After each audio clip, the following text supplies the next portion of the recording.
네, 안녕하세요. 2020 EU GDPR 가이드북 북콘서트 사회를 맡게 된 최경진입니다. 방금 전에 저희가 방송을 시작했었는데 오디오 문제로 다시 시작을 하게 됐습니다. 양해 말씀 부탁드리고요. 다시 이제 말씀을 다시 드리면 저희가 2020 EU GDPR 가이드북 그 발간에 맞춰가지고 북콘서트를 계획한 게 벌써 한 7개월 전이었었는데 연초에 아시다시피 코로나19 사태가 터지면서 부득이하게 연기가 되었습니다. 수차례 연기 끝에 비록 온라인이긴 하지만 드디어 이번에 개최하게 됐고요.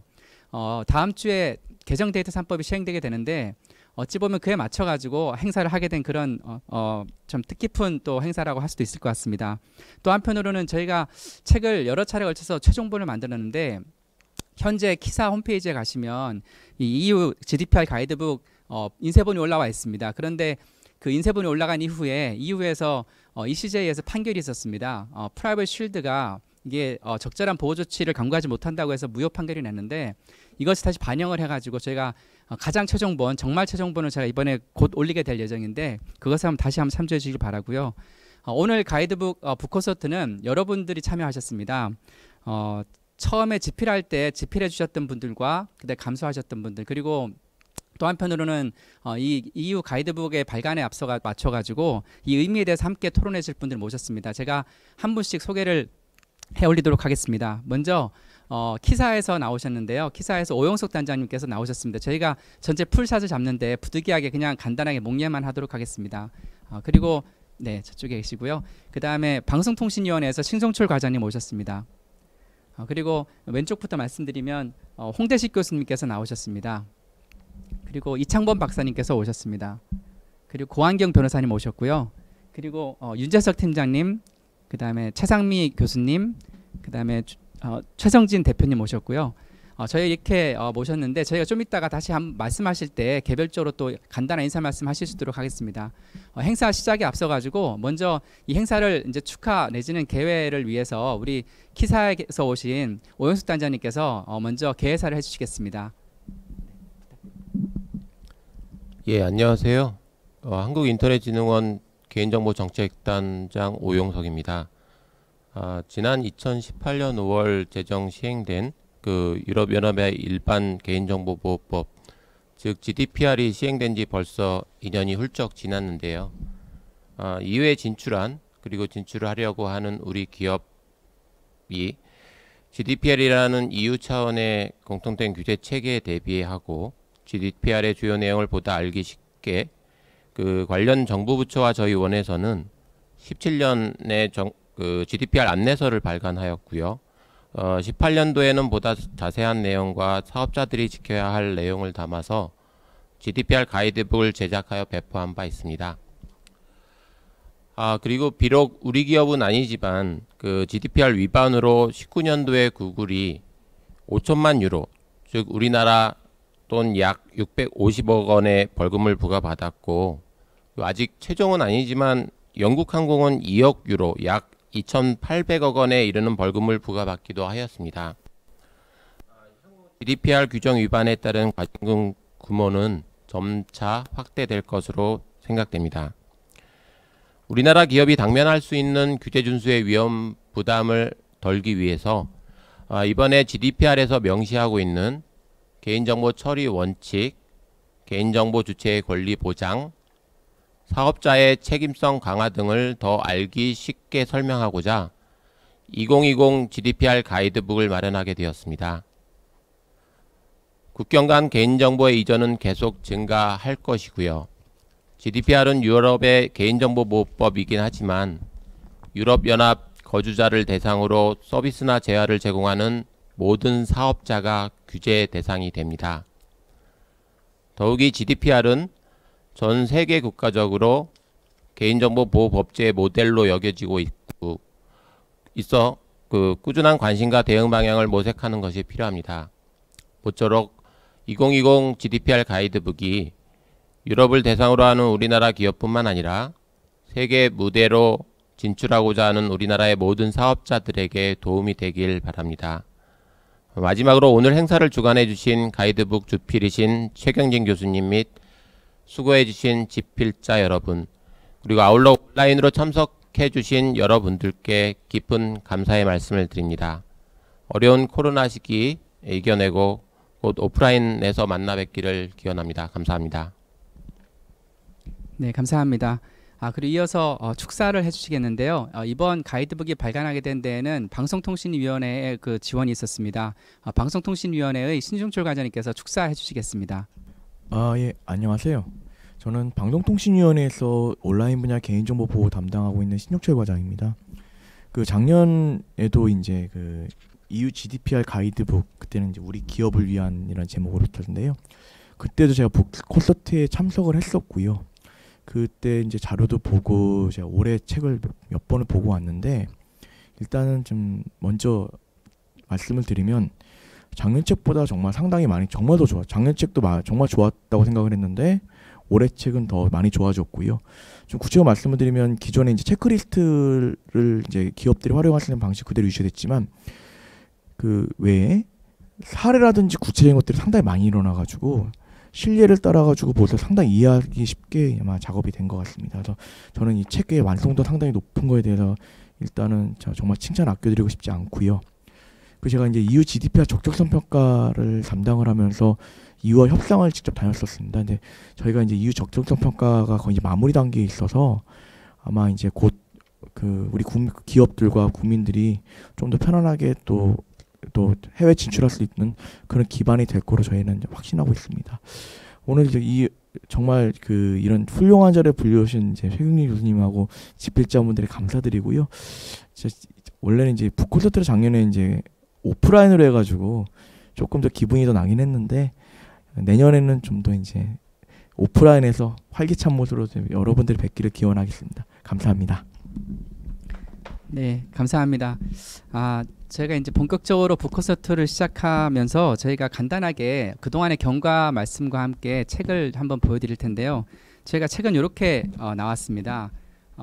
사실은 여러분께 홈페이지 상에서도 확인하실 수 있는데 이게 이제 EU GDPR 가이드북인데 이전 첫 번째 버전보다 상당히 많은 양으로 이제 확대되어 늘어났고요.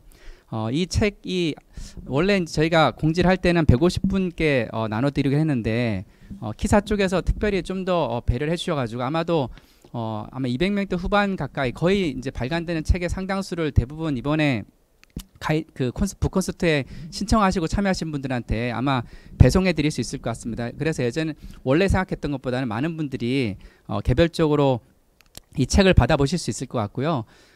저희가 이 가이드북 작업은 작년에 여름부터 시작을 했습니다. 그리고 거의 아직 1년 가까이 됐는데 이제 여름부터 시작을 할 때 처음에 어떤 점을 이 새로운 가이드북에 담아야 될 것인가에 대한 논의를 했고 그를 바탕으로 단순하게 저희가 이론적으로만 판단한 것이 아니라 실제 기업가에 계신 분들께서 도대체 어떤 분들이 실제 필요한가에 대한 것들을 한번 말씀을 들어봤고요. 그런 수요를 조사한 다음에 그걸 바탕으로 저희 집필자분들이 파트를 나누어 가지고 집필했습니다. 방금 전에 과장님께서 말씀하셨던 것처럼 저희가 이번 가이드북을 한번 들춰보시면 아시겠지만 사례가 많아졌습니다. 그리고 여러분들이 그 개별 그 내용들을 보실 때 앞에 보시면 체크리스트가 있으셔가지고 체크리스트를 한번 쭉 보시면 이걸 내가 이 중에 어떤 걸 봐야 되는구나라는 것을 보실 수 있고요. 그리고 앞쪽에 또 보시면 전반적으로 EU GDPR에서 여러분들께서 보셔야 되는 그 주요 사항들을 개인정보 라이프 사이클별로 GDPR의 주요 규정들에 대해서 저희가 한 페이지 분량으로 요약을 해놨습니다. 그래서 보시면 각 단계별로 내가 우리 기업이 어떤 내용을 살펴봐야 되겠구나라는 것을 여러분들께서 보실 수가 있고요. 그리고 뒤에 보시면 여러 가지 케이스 같은 것들도 소개가 많이 돼 있어서 저희가 제시한 바로는 여러분들이 최대한 실무상 활용성을 최대한 높이는 것이 이번에 목적이었다라는 것을 이해해 주셨으면 좋겠습니다. 이런 이제 그 바탕으로 해서 저희가 연초에 원래 발간이 이루어졌는데 최근 이제 PDF판은 나왔는데 중간중간에 계속 수정 보완하고 아까 말씀드렸던 것처럼 가장 최근에 이제 EU와 미국 사이에서의 프라이빗 쉴드가 무효화되면서 그 내용까지 다 반영한 2020년 7월 버전이 최종적으로 공개될 예정입니다. 그거는 나중에 키사 홈페이지에서 확인하시면 될 것 같습니다. 자, 이제 본격적으로 집필자 분들의 한번 말씀을 들어볼 텐데요. 집필자 분들께서는 각 맡으신 파트에 대해서 어떤 의미가 있고 어떠한 것이 중요한 내용이고 어떻게 또 추가됐거나 또는 여러분들께 특별히 좀 보셨으면 하는 내용들에 대해서 설명을 해주시겠습니다. 먼저 사실 굉장히 고생을 다 많이 하셨지만 상당히 많은 분량을 담당하셨던 분입니다. 또 굉장히 중요한 부분이고요. 그 동국대학교 이창범 교수님께서 사실 상당히 어려운 까다로운 부분이었거든요. 이 부분에 대해서 정말 잘 집필해 주셨습니다. 먼저 첫 번째로 이창범 교수님의 설명이 있으시겠습니다. 네, 감사합니다. 제가 그 담당한 부분은 여러분들 보시면은 제2장의 개인정보 처리 기준이 되겠는데요. 개인정보 처리 기준은 우리가 GDPR 각 조문이 다 중요하겠지만은 또 개인정보 처리 기준은 특히 중요하다고 할 수가 있습니다. 왜 이제 개인정보 처리 기준이 중요하냐면은 GDPR은 일반적으로 좀 그 법 내용 자체가 이론적 철학적입니다. 그러니까 법이 이제 직관적인 법이 아니고 GDPR은 이론적 철학적이어서 그걸 다 일일이 다 해석을 해야 됩니다. 우리는 그런데 우리나라 개인정보보호법은 사실상 이제 GDPR이나 이런 것을 옛날 구호 디렉티브를 이제 참고해서 만든 거지만은 해석을 할 때 대부분이 이제 그냥 그 직관적으로 해석을 하려고 그러는데 이건 이제 형사법 규정 때문에 이제 그럴 수밖에 없는 부분이 있겠죠. 그래서 GDPR은 그 여러 가지 이론적 철학적 부분을 이 앞에 이제 개인정보 처리 기준에 많이 의존을 하고 있어요. 그래서 이 부분을 이제 이해하지 않으면은 전체적으로 GDPR의 이제 이해가 잘못된 방향으로 이제 갈 수가 있어서 이 부분이 참 중요하다 그런 이제 생각이 들고요. 특히 이제 여기서 이제 그 이론적 부분에서 중요하게 나오는 부분들이 그러면 개인정보 처리에 있어서 적법한 처리가 무엇인가에 대해서 그 기준을 제시하고 있습니다. 그 기준을 제시하고 있는데 그 기준 중에서 이제 동의의 원칙이랄까 여러 가지 이제 명확성 원칙 이런 것들이 있는데 그런 부분들은 여러분들이 많이 이제 들었을 거예요. 근데 여기서 이제 특히 이제 우리가 조금 뭐 이번 우리 이제 법 개정과 관련해 가지고 좀 여러분들이 참고할 수 있는 사항이라고 그러면은 이제 이 목적 명확화의 원칙 구체의 원칙 중에서 이제 그 양립성 규정이 있죠. 양립성 규정과 관련해서 최근에 이제 우리 법에 나오면서 시행령을 만들면서도 여러 가지 이제 논란들이 있는데 여기서 지금 현재 이제 이거 설명을 드려야 할지는 모르겠습니다만은 양립성 관련해서 GDPR에서는 상당한 유연하면서도 엄격한 기준을 제시하고 있습니다. 그러니까 엄격함과 함께 유연한 기준을 제시하고 있어요. 이게 좀 말이 좀 앞뒤가 좀 안 맞을 수 있는데 예를 들면 그렇습니다. 여러 가지가 있는데 우리가 이 양립성 기준을 가지고서 개인정보를 이제 마케팅 목적으로 이용할 수가 있느냐 없느냐 이 논란에서 우리나라에서는 한쪽에서는 그 마케팅 목적을 어떻게 쓰느냐 이렇게 이제 단언적으로 이제 안 된다고 하는 쪽이 있고 또 어떤 부분에서는 마케팅 목적으로 써야 되는 거 아니냐 허용해야 되는 게 아니냐 그러면은 양립성 규정이 마케팅 목적을 이용하지 않으면은 무슨 의미가 있느냐 이런 부분에 대해서 이제 논란이 제기되는데 GDPR 이제 기준에 따르게 되면은 양립성에 따라 가지고 목적의 이용으로서 마케팅 목적을 어떤 경우는 되고 어떤 경우는 되지 않습니다. 그러니까 일률적으로 되고 안 되고가 아니고 예를 들면은 순수하게 우리가 거래 관계가 있는 사람이 자기의 정보를 주소 정보, 연락처 정보를 이용해 가지고 자기가 구입했던 상품과 유사한 상품에 광고 정보를 보내는 것은 그것은 이제 허용 가능하다고 봐요. 왜 그러냐?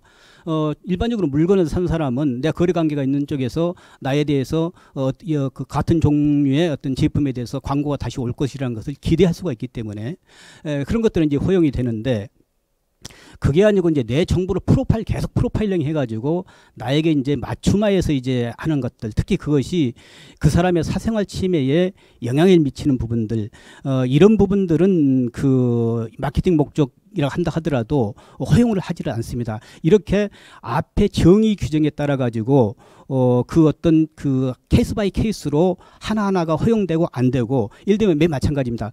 서비스 개선 목적으로 그 동의 없이 이용할 수가 있느냐 없느냐, 또 사기 방지 목적으로 이용할 수가 있느냐 없느냐, 또 온라인 행태 정보 목적으로 이용할 수가 있느냐 없느냐, 또는 사이버 보안 목적으로 이용할 수 있는지 없는지, 또 콘텐츠 개인화, 그러니까 우리가 이제 맞춤형 서비스라고 그러죠. 이런 것을 이용할 수 있는, 이런 것의 목적을 위해서 동의 없이 이용할 수 있는지 아닌지에 대해서 구체적인 설명들이 있는데 이런 부분들을 일률적으로 우리나라에서는 된다 안 된다 이렇게 이제 판단하는데 GDPR은 그 같은 부분에 있어서 하나하나 케이스 바이 케이스로 들어가고 있다. 이 부분에 대해서 좀 여러분들한테 특별히 강조하고 싶습니다.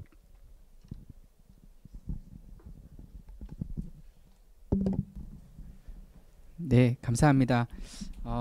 두 번째 이제 집필자 분으로는요. 최상미 이화여대 최상미 교수님께서 말씀을 해주시겠습니다.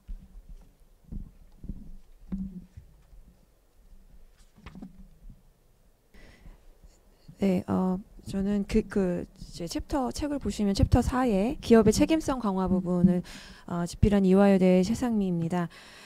우선 이 기업의 책임성 강화 부분은 이제 1장부터 3장까지 GDPR의 개념을 다 이해하시고 실제 기업에서 어떠한 방식으로 이런 GDPR에 대해서 대응을 해야 되느냐 이걸 가장 쉽고 직관적으로 이해하기가 용이하도록 하는데 초점을 맞추고 집필하였습니다. 그래서 크게 보시면 그 개요에서부터 어떻게 기업에서 개인정보 처리를 하게 되면 활동을 기록하는지, 그다음에 그 시스템이나 이런 걸 구축할 때 아니면 새로운 그 개인정보 처리를 하고자 할 때 데이터 프로텍션 바이 디자인 and by 디폴트라는 개념을 어떻게 적용할지, 개인정보 영향 평가를 이제 해야 되는 대상이 무엇인지, DPO를 지정해야 하는지, 마지막으로 어떻게 행동규칙과 인증을 통해서 적극적으로 개인정보 보호를 실천할 수 있는지에 대해서 크게 구성이 되어 있고요.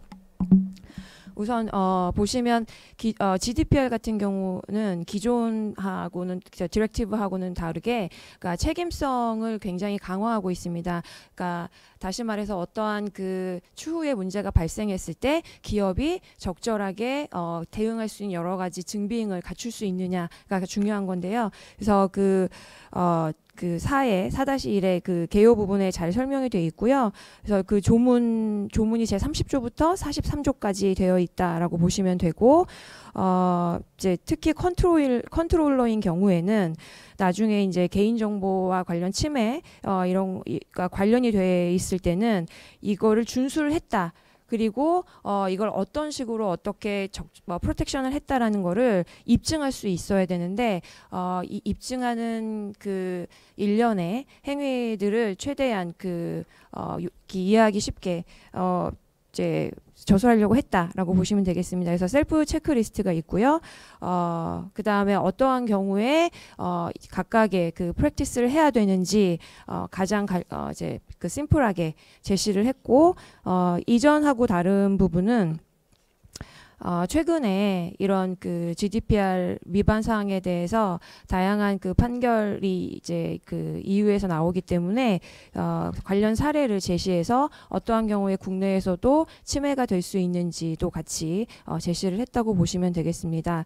그래서 특별히 좀 신경 써서 보셔야 되는 부분이 있다면 그 처리 부분이고요. 어떤 경우에 처리 활동 기록이 필요한 건지, 이제 종업원이 250명 이상인 경우에는 모두 하셔야 되고, 예외인 경우도 하셔야 된다라고 보시면 되겠고요. 그다음에 특히 그 궁금해하시는 DPO의 지정 요건에 대해서도 좀 더 자세하게 설명을 하려고 하였습니다. 그래서 DPO를 반드시 지정해야 되는 경우와 어떤 경우에 만약에 그 기관이나 조직에서 DPO를 지정하기 어려운 경우에는 공동으로 DPO를 지정할 수 있느냐에 대한, 그다음에 DPO의 자질과 업무에 대해서도 상세히 기술하였습니다. 그 마지막 부분은 인증이나 행동 규약을 정해가지고 이걸 이제 쭉 그 기업의 개인정보 처리 활동 시 쭉 지켜나가면서 이 GDPR 위반을 최소화할 수 있도록 한다는 것으로 이제 이 챕터가 마감이 되는데요. 그래서 행동규약 같은 경우는 코드라고 보시면 되겠고, 뭐 협단체나 뭐 정부기관 같은 데서 정할 수 있고, 이런 그 코드를 잘 지키시고, 그다음에 그 기업에서 여러 가지 그 개인정보를 잘 보호하고 있다는 관련된 인증을 이제 취득함으로써 보다 체계화되고 안정된 개인정보 보호 활동을 지속적으로 수행할 수 있다라고 보시면 되겠습니다. 그리고 마지막으로는 그 이제 DPO가 처음 거의 이제 그 생소한 개념이기 때문에 이 지정할 때 고려할 사항과 그다음 그 어떠한 자질이 필요한지, 책무에 대한 이해 그다음 그 개인정보 처리를 할 때 높은 위험을 초래할 수 있는 판단 기준 9가지에 대해서 그림을 통해서 이해하기 쉽게 제시하였습니다. 네. 이상입니다. 네. 네, 감사합니다. 그리고 다음 이제 집필자 분은요, 법무법인 광장의 고한경 변호사님이십니다. 네, 이번 집필에 처음 참여했는데요. 저는 광장의 고한경 변호사라고 합니다. 먼저 이 개정 GDPR 가이드북 발간이 이렇게 성공적으로 이루어진 거를 먼저 축하드리고, 특히 이제 제가 담당한 부분에 대해서는 부분은 그 7장 구제수단, 손해배상, 과징금 제재 부분이었습니다.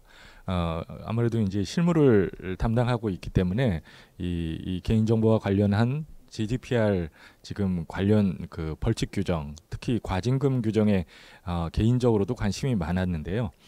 77조부터 84조에 걸친 부분이었고요. 특히 이 과징금 부분에 대해서 좀 더 많은 업데이트가 이루어졌다고 생각해 주시면 됩니다. 특히 그 앞서 오용석 그 단장님께서 언급하신 대로 주요 과징금 부과 사례들을 표로 정리해서 반영을 했습니다. 그래서 특히 이 영국 항공과 관련된 50만 명 개인정보 유출건이 지금 이 1억 8,300만 유로에 달하는 엄청난 규모의 과징금이 이제 부과되어 있다는 점도 주의하실 필요가 있고요. 지금도 상당히 많은 과징금 부과들이 이루어지고 있기 때문에 각국에서 활발한 집행이 이루어지고 있다, 이렇게 생각하시면 될 것 같습니다. 따라서 EU에 진출하는 많은 기업들께서는 이 과징금 부과와 관련된 구체적인 규제기관이 관심 있어 하는 관련 규정들, 특히 이제 과징금 부과와 관련해 가지고 여러 그 관련 규정 위반들이 문제가 되고 있는데 4% 전 세계 매출의 4% 또는 2천만 유로에 달하는 정도로 이제 중앙 과징금이 지금 가능합니다. 특히 이 과징금 부과 규정을 살펴보면 앞서 이창범 박사님이 언급한 개인정보 보호와 관련된 처리 원칙들의 위반을 아주 중하게 이 과징금 부과하고 제재하고 있다는 점이 특기할 만한데요. 그런 부분에 있어서의 컴플라이언스에 특별히 유의하실 필요가 있다고 생각이 됩니다. 우리나라와는 그런 부분에서 약간 차이가 있고요. 물론 구체적 개별적 사건들을 비교해서 검토할 기회가 있으면 더 좋겠는데 제 경험상으로는 이 우리나라의 경우는 과징금 부과와 관련해서는 개인정보 유출이라든지 이 개별 규정의 위반과 관련된 경우가 많습니다. 그러나 이 EU의 경우는 개인정보 유출에 대해서도 상당히 중하게 처벌을 하지만 과징금을 부과하고 있지만 이 개인정보 처리와 관련된 기본 원칙들, 특히 최소 수집 원칙이라든지 이런 부분, 개인정보의 적법 처리 원칙 위반 등을 과징금을 중하게 부과하고 있다는 점에 차이가 있는 것으로 보이고요. 더 나아가서 과징금 부과와 기준과 관련해 가지고 이 상당히 자세하게 규정을 하고 있고 관련한 가이드라인도 제시가 되어 있습니다. 그래서 지금 가이드북 이 더 알아보기 9 해가지고 과징금 부과 및 가액 평가 기준 등도 아주 상세하게 정리해 드렸는데요. 이 부분은 이미 기존 가이드북에도 어느 정도 정리가 되어 있었던 부분인데, 특히 내용적인 특징을 조금 말씀드리면 상당히 다양한 그 여러 요소들을 고려해서 과징금 부과가 이루어진다는 점, 특히 위반 행위의 성격, 위반 행위의 심각성 및 지속 기간, 특히 그 심각성 지속 기간을 판단할 때 고려하는 여러 요소들이 자세하게 규정이 되어 있는데, 정보 주체의 수, 목적, 피해 수준 등도 함께 고려하도록 되어 있습니다. 우리나라는 최근에 이 위메프 케이스에서 20명 개인정보 유출되었을 때 과징금 부과가 20억에 가까운 정도로 중하게 내려진 부분이 있어서 비례 원칙과 관련된 지금 여러 가지 이 논란이 있는 상황인데요. 여튼 EU도 상당히 유출과 관련된 사례는 아까 말씀드린 대로 과징금이 중하게 내려지고는 있지만 비례 원칙과 관련된 부분이 이 명시적으로 그 선언이 되어 있기 때문에 그 부분에 대한 고려들이 여러 가이드라인에서 보인다는 점이 특기할 만한 부분인 것 같습니다. 제 짚을 부분은 이 정도 말씀드리겠습니다. 네, 감사합니다. 그리고 제가 이제 담당했던 분야는 전반적으로 책 전체적으로 총괄하면서 앞부분에 이제 전체적인 소개와 함께 제가 국외 이전 부분을 담당했는데요. 앞에 GDPL의 재정 의미와 효력 이런 부분이라든가 어떤 특장점이 있는지 또 주요 용어라든가 이런 것들은 아마 벌써 GDPR 시행된 지 꽤 돼가지고 여러분들께서 다들 아실 것 같습니다. 여기 적어도 이 방송을 보시는 분들은 다 아실 것 같아서 따로 설명드리지 않고요. 국외 이전과 관련해가지고 제가 이제 썼었는데 국외 이전 부분을 체력을 보시면 사실 이 부분은 참 이 부분만 본다고 해서 문제 해결되는 게 아니라 국외 이전 파트는 전반적으로 내용을 알아야지만 문제 없이 그 컴플라이언스가 가능한 부분이라 가지고요. 이 부분만으로 참조하시면 안 되고 전반적으로 EU GDPR을 다 봐야 되는데 이번에 프라이버시 쉴드가 무효화된 이유 중에 하나가 이 GDPR에 있는 것과 유사한 동등한 수준의 그런 보호 수준을 제공했느냐라는 것이 핵심적인 이슈였는데 결국은 동등성이 인정되지 못했다라는 거거든요. 그래서 그런 측면을 봤을 때는 여러분들께서 국외 이전을 이제 하실 때 특히나 해외에서 EU 영내의 회원국 국민들의 개인정보를 처리하실 때에는 전반적으로 GDPR이 어느 정도의 보호 수준을 가지는지 다 아셔야 됩니다. 그래서 여기 제가 이제 저희가 소개한 바로는 기본적으로 적정성 결정에 의한 이전이라든가 또는 그 기타 적절한 보호 조치에 의한 이전 같은 것들이 있긴 하지만 그러나 그 전 단계에서 EU GDPR에 대한 이해가 있으셔야 된다라는 것이고요. 이번에 그 적정성 결정에 따른 프라이버시 쉴드가 무효화되면서 많이 아마 관심을 받고 있는 게 결국은 BCR과 표준 계약 조항입니다. 이 두 가지가 아마도 실제로 기업들이 개인정보를 이전해가 처리할 수 있는 현실적인 방안일 것 같은데 이 두 가지가 쉽다면 쉬울 수도 있고 또 어렵다면 어려울 수도 있는데 이번에 그 GDPR 가이드북에서는 여러분들께서 아마 홈페이지에서 파일을 받아보시거나 아니면 이제 나중에 가이드북을 받아보시면 아시겠지만 277페이지 이하에 그 비록 영국 거긴 한데요. 영국도 아시다시피 브렉시트로 이제 더 이상 EU 회원국이 아니기 때문에 영국도 똑같이 이 EU GDPR을 지키기 위한 노력을 해야 되는데 그 과정에서 영국에는 ICO가 그 컨트롤러와 컨트롤러 사이, 그다음에 컨트롤러와 그 프로세서 사이에서 표준 개인정보 보호 관련된 이 SCC를 제시해 놓은 게 있습니다. 그래서 여러분들께서 여기에 번역을 해 놓은 게 있는데요. 이걸 보시면서 이런 정도의 표준 계약 조항이 있으면 되는구나 라는 걸 참조하셔가지고 이에 준해가지고 이런 표준 계약 조항을 통해서 여러분들께서 국외 이전하셔도 될 것 같고 한국에서 EU에 있는 EU 회원국 국민들의 개인정보를 처리하는 것이 가능해질 것 같습니다. 그 외에는 여러 가지 내용들이 있는데 한번 전반적으로 보시면 이제 여러분들께 충분히 이해하실 수 있는 정도로 돼 있고요. 좀 이따가 다시 키사 측에서 설명을 해주시겠지만 이 키사가 사실 잘 지원책을 갖추고 있습니다. 그래서 키사 쪽에 문의를 하시면 저희가 책에서 담은 것보다 훨씬 더 자세한 내용으로 여러분들께 GDPR과 관련된 내용에 대한 그런 안내 내지는 컨설팅을 해드릴 수 있을 거고요. 언제든지 전화하시면 될 것 같습니다. 그리고 이제 저희가 오늘 패널로도 몇 분을 모셨는데 패널 분들께 제가 마이크를 좀 넘겨드리면 설명드리기 앞서가지고 제가 갑자기 질문 드리면 좀 뭐하긴 한데 저희가 설명하신 것 중에 아시겠지만 다음 주에 이제 그 저희 데이터 3법 개정된 것이 시행됩니다. 근데 시행되는 과정에 가장 큰 관심을 받고 있는 게 몇 가지가 있는데 그 중에 하나가 양립 가능성에 따른 이제 개인정보 처리에 관한 것이 하나 있고요. 또 하나는 가명정보 처리에 따른 개인정보 처리가 있는데요. 이 두 가지가 아마도 여러분들의 가장 큰 관심사가 아닐까 싶습니다. 그런데 이것이 마침 EU GDPR을 상당히 모델로 해서 만든 것이기 때문에 제 생각에는 이번에 EU GDPR 가이드북을 내면서 여러분들께서 그러면 우리나라의 개인정보보호법 내지는 신용정보법을 준수하면 그러면 EU GDPR 상에서 요구하는 가명 처리라든가 또는 양립 가능성과 동등한 수준으로 개인정보를 처리할 수 있는 건가요? 라는 그런 질문이 있을 것 같거든요. 충분히 그런 질문이 나올 수 있어서 여러분들께서 오늘은 GDPR 가이드북 시간이긴 하지만 그러나 우리나라에 또 영향을 미치고 어차피 컴플라이언스라는 것이 우리나라에서 동시에 이제 하나의 그런 기준을 맞추게 됐을 때 EU의 가이드북, EU의 GDPR과 한국의 개인정보 보호 관련 법률을 동시에 준수하는 게 가장 바람직한 방향이기 때문에 이런 관점에서 해당 부분을 집필하셨고 또 상당히 연구가 깊으신 이창범 박사님께 제가 한 번 더 마이크를 드려가지고 개정된 우리 데이터 3법과 함께 EUGDPR 사이에서의 그런 감형 처리와 양립 가능성에 대한 좀 더 자세한 말씀을 한번 다시 여쭙도록 하겠습니다. 좀 부탁드리겠습니다. 네, 감사합니다.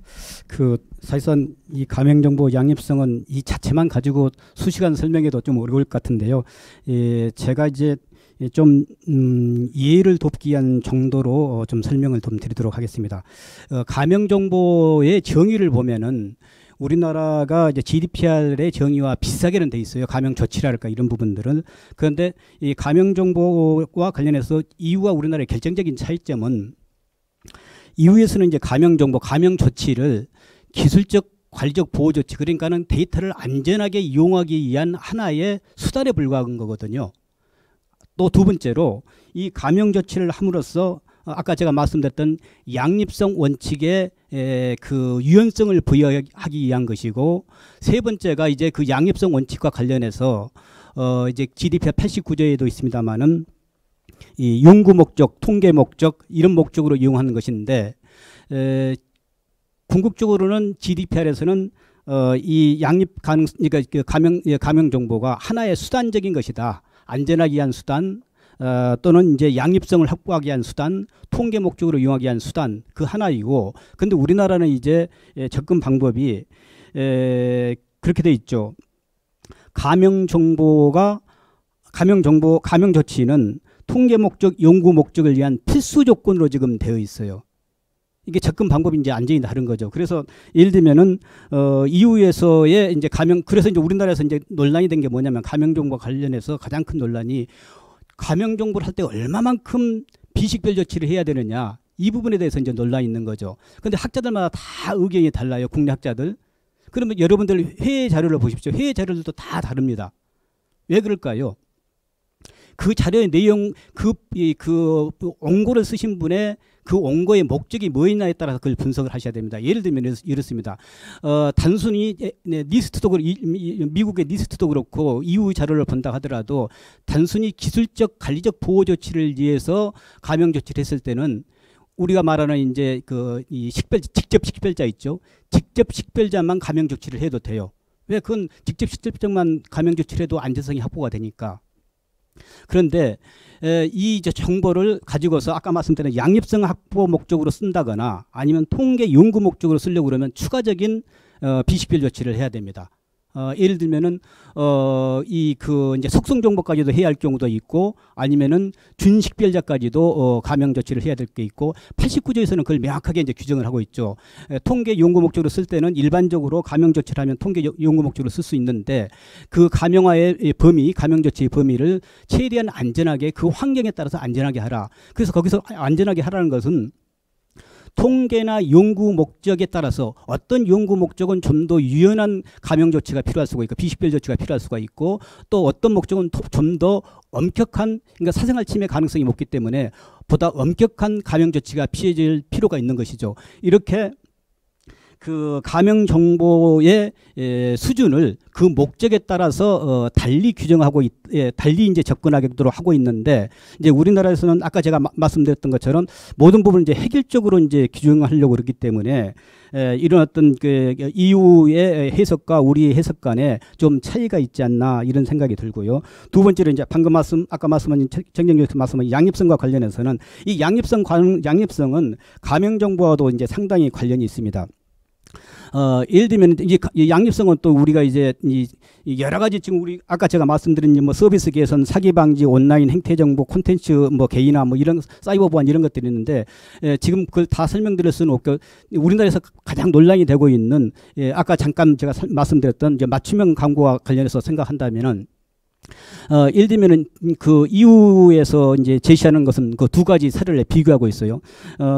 우리가 일반적으로 할인점이나 그 백화점 같은데 쇼핑몰에서 물건을 구입하게 되면 구매 내역들 정보가 있죠. 잡다한 정보들이 잡화점이기 때문에 잡다한 구매 내역 정보가 백화점에서 다 그 정보를 또는 그 할인점에서 수집 이용을 할 겁니다. 그런데 그 구매 정보 하나하나는 사실상 민감하지를 않아요.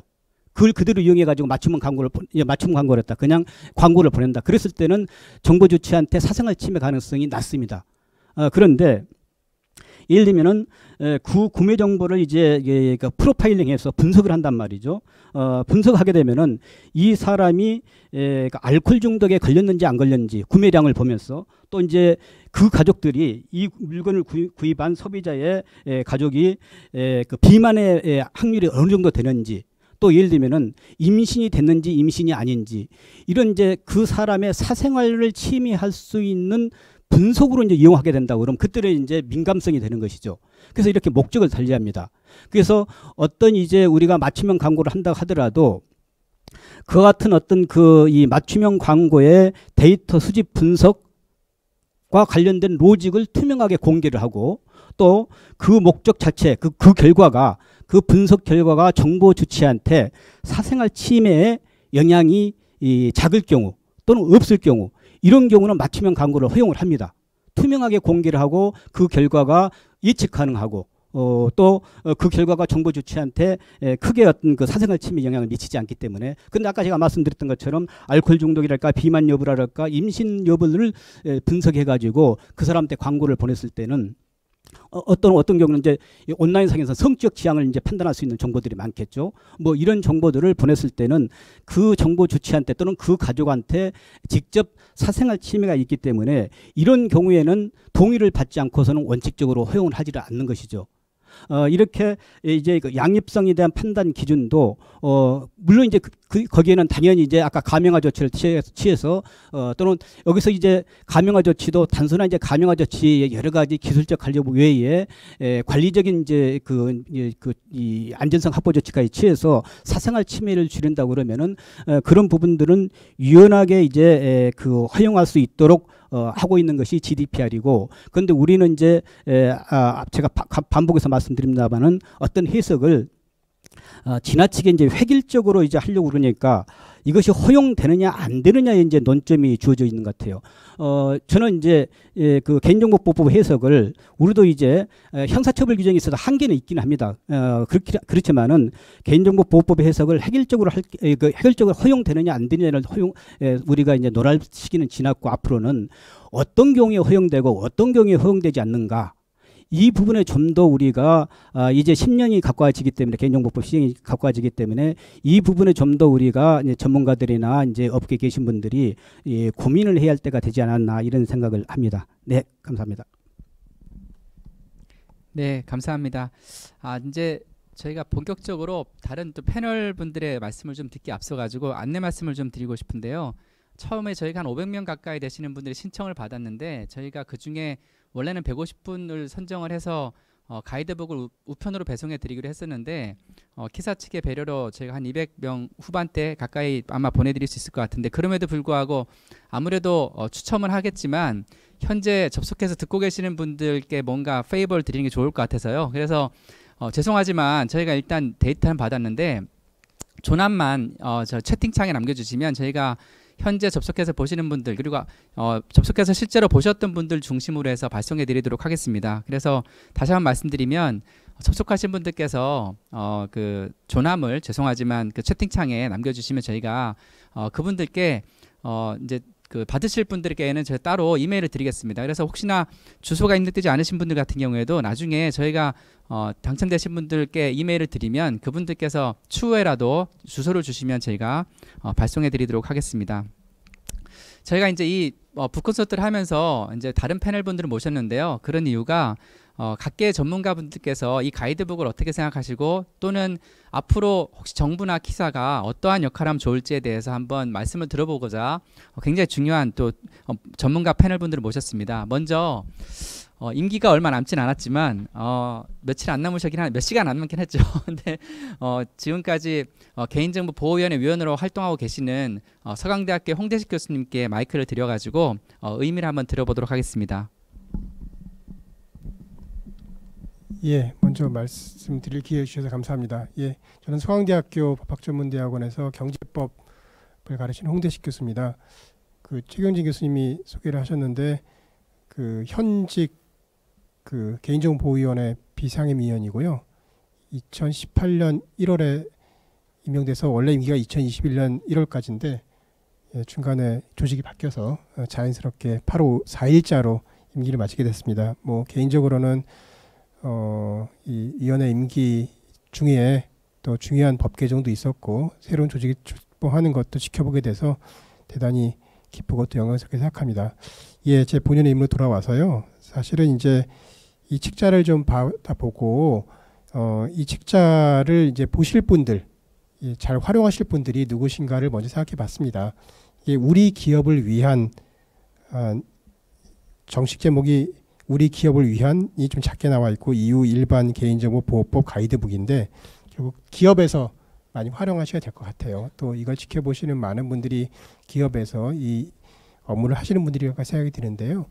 그래서 그런 면에서 뭐 독자 입장, 저는 학자이기 때문에 이 학자들이 쓰는 글이나 또 책은 되게 재미가 없습니다. 재미가 없고 불친절하고요. 예.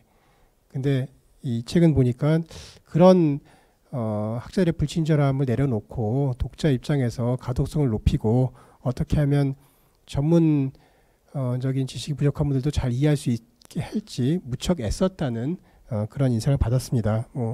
구성해 보니까 챕터별로 이제 포인트 그리고 셀프 체크리스트, 여기서 체크리스트에다가 체크하면서 아니요 하시면 안 되겠죠. 예가 될 수 있도록 기업들이 변신해야 될 것 같고요. 그리고 내용 보면 이제 사례를 특히 많이 넣었다는 게 중요한 것 같습니다. 그리고 또 그림도 많이 있어서 직관적으로 이해할 수 있게 잘 되어 있는 것 같고요. 그래서 뭐 이제 우리나라 기업들이 특히 이외 진출한 기업들은 걱정들이 많고 가장 쉽게 대응할 수 있는 것들이 규모가 작으면 미국 기업들이 그랬다고 해요. 그냥 비즈니스 접는 거죠. 저기 홈페이지 닫아버리고. 그랬는데 그렇게 해서는 곤란하겠죠. 그렇다고 해서 하던 대로 해서 리스크를 안고 가다가 과징금 맞으면 곤란할 것 같고, 그런 면에서 굉장히 불확실성이 존재하는 이 영역에서 중요한 이정표를 주었다고 생각합니다. 그리고 저는 이걸 보면서 그 생각이 들었어요. 제가 원래 전공이 경제법이기 때문에 경제법이 주된 축이 공정거래법인데 아마 비즈니스 하신 분들은 공정거래법에서 잘 아실 겁니다. 그리고 큰 기업들, 특히 글로벌 사업하는 기업들은 모르긴 해도 미국이나 EU에서 그 나라 경제법 위반으로 과징금 맞은 회사들이 꽤 있을 거고요. 사실 우리나라 같은 경우도 제가 이제 그 학교 오기 전에 변호사를 했었는데 공정거래 사건을 하다 보니까 기업들이 이제 다들 생각 안고 있다가 미국에서 뭐 몇천억씩 과징금 맞고 유료에서 몇천씩 맞고 이제 부랴부랴 막 준비했던 게 자율준수 프로그램이었거든요. 근데 공정거래위원회가 자율준수 프로그램을 도입하면 과징금도 감경해주고 이런 식의 제도를 도입했습니다. 그래서 그 2005년에 근데 그게 기업들이 뭐 하라고 해서 당장 할 수 있는 게 아니니까 공정거래위원회가 했던 거는 2005년에 그 안내 자료집 같은 자료집을 만들어 줬어요. 이거가 좀 비슷하긴 한데 지금 와서 보니까 되게 불친절하더라고요. 좀 약간 권위적으로 만들었는데 근데 기업들이 이제 각 기업들의 형편에 맞게 또 각자 핸드북을 도입했습니다. 저는 이제 대기업 중에 S모 기업하고 H모 기업 가이드북을 만들어 줬었는데 그 뒤에 이제 그 다른 기업들도 이제 그걸 본따서 만들고 이제 계속 운영을 하고 있는데요.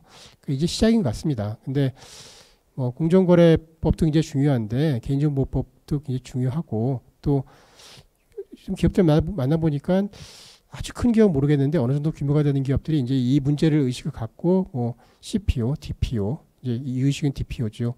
도입을 하는데 그런 걸 봤어요. 같은 분이 공정거래 자율준수 관리자이기도 하고 준법 감시인이기도 하고 뭐 CPO이기도 하고 DPO이기도 하고 근데 그 EU 같은 경우도 이제 독일에서 이 DPO 제도가 먼저 시작했는데 원래 자율준수 관리자의 한 영역으로 시작했는데 이게 보니까 다른 영역과 너무 다르다. 그러니까 공정거래도 하고 뭐 회사에 공식 지키고 이렇게 하는 거 하는 사람이 이것까지 하기 너무나 이게 영역이 크다 해서 다른 자율준수하고 분리돼서 나온 게 DPO거든요.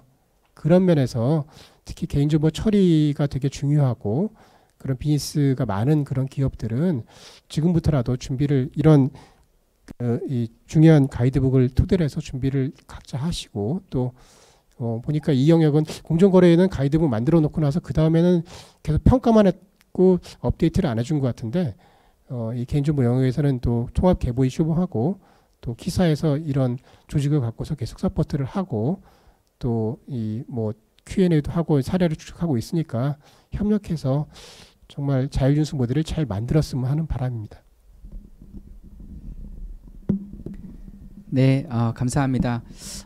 이어서 제가 또 업계 대표로 또 모셨는데 아무래도 이 책이 뭐 보셔다시피 이게 이제 옆에 점으로 우리 기업을 위한 이라고 표현되어 있는데 사실 기업분들이 실제 활용할 수 있게 만들고자 하는 목적이 가장 강했거든요. 그래서 실제 수요자 측면이 될 수 있는 분 쪽에서 한 분 모셨습니다.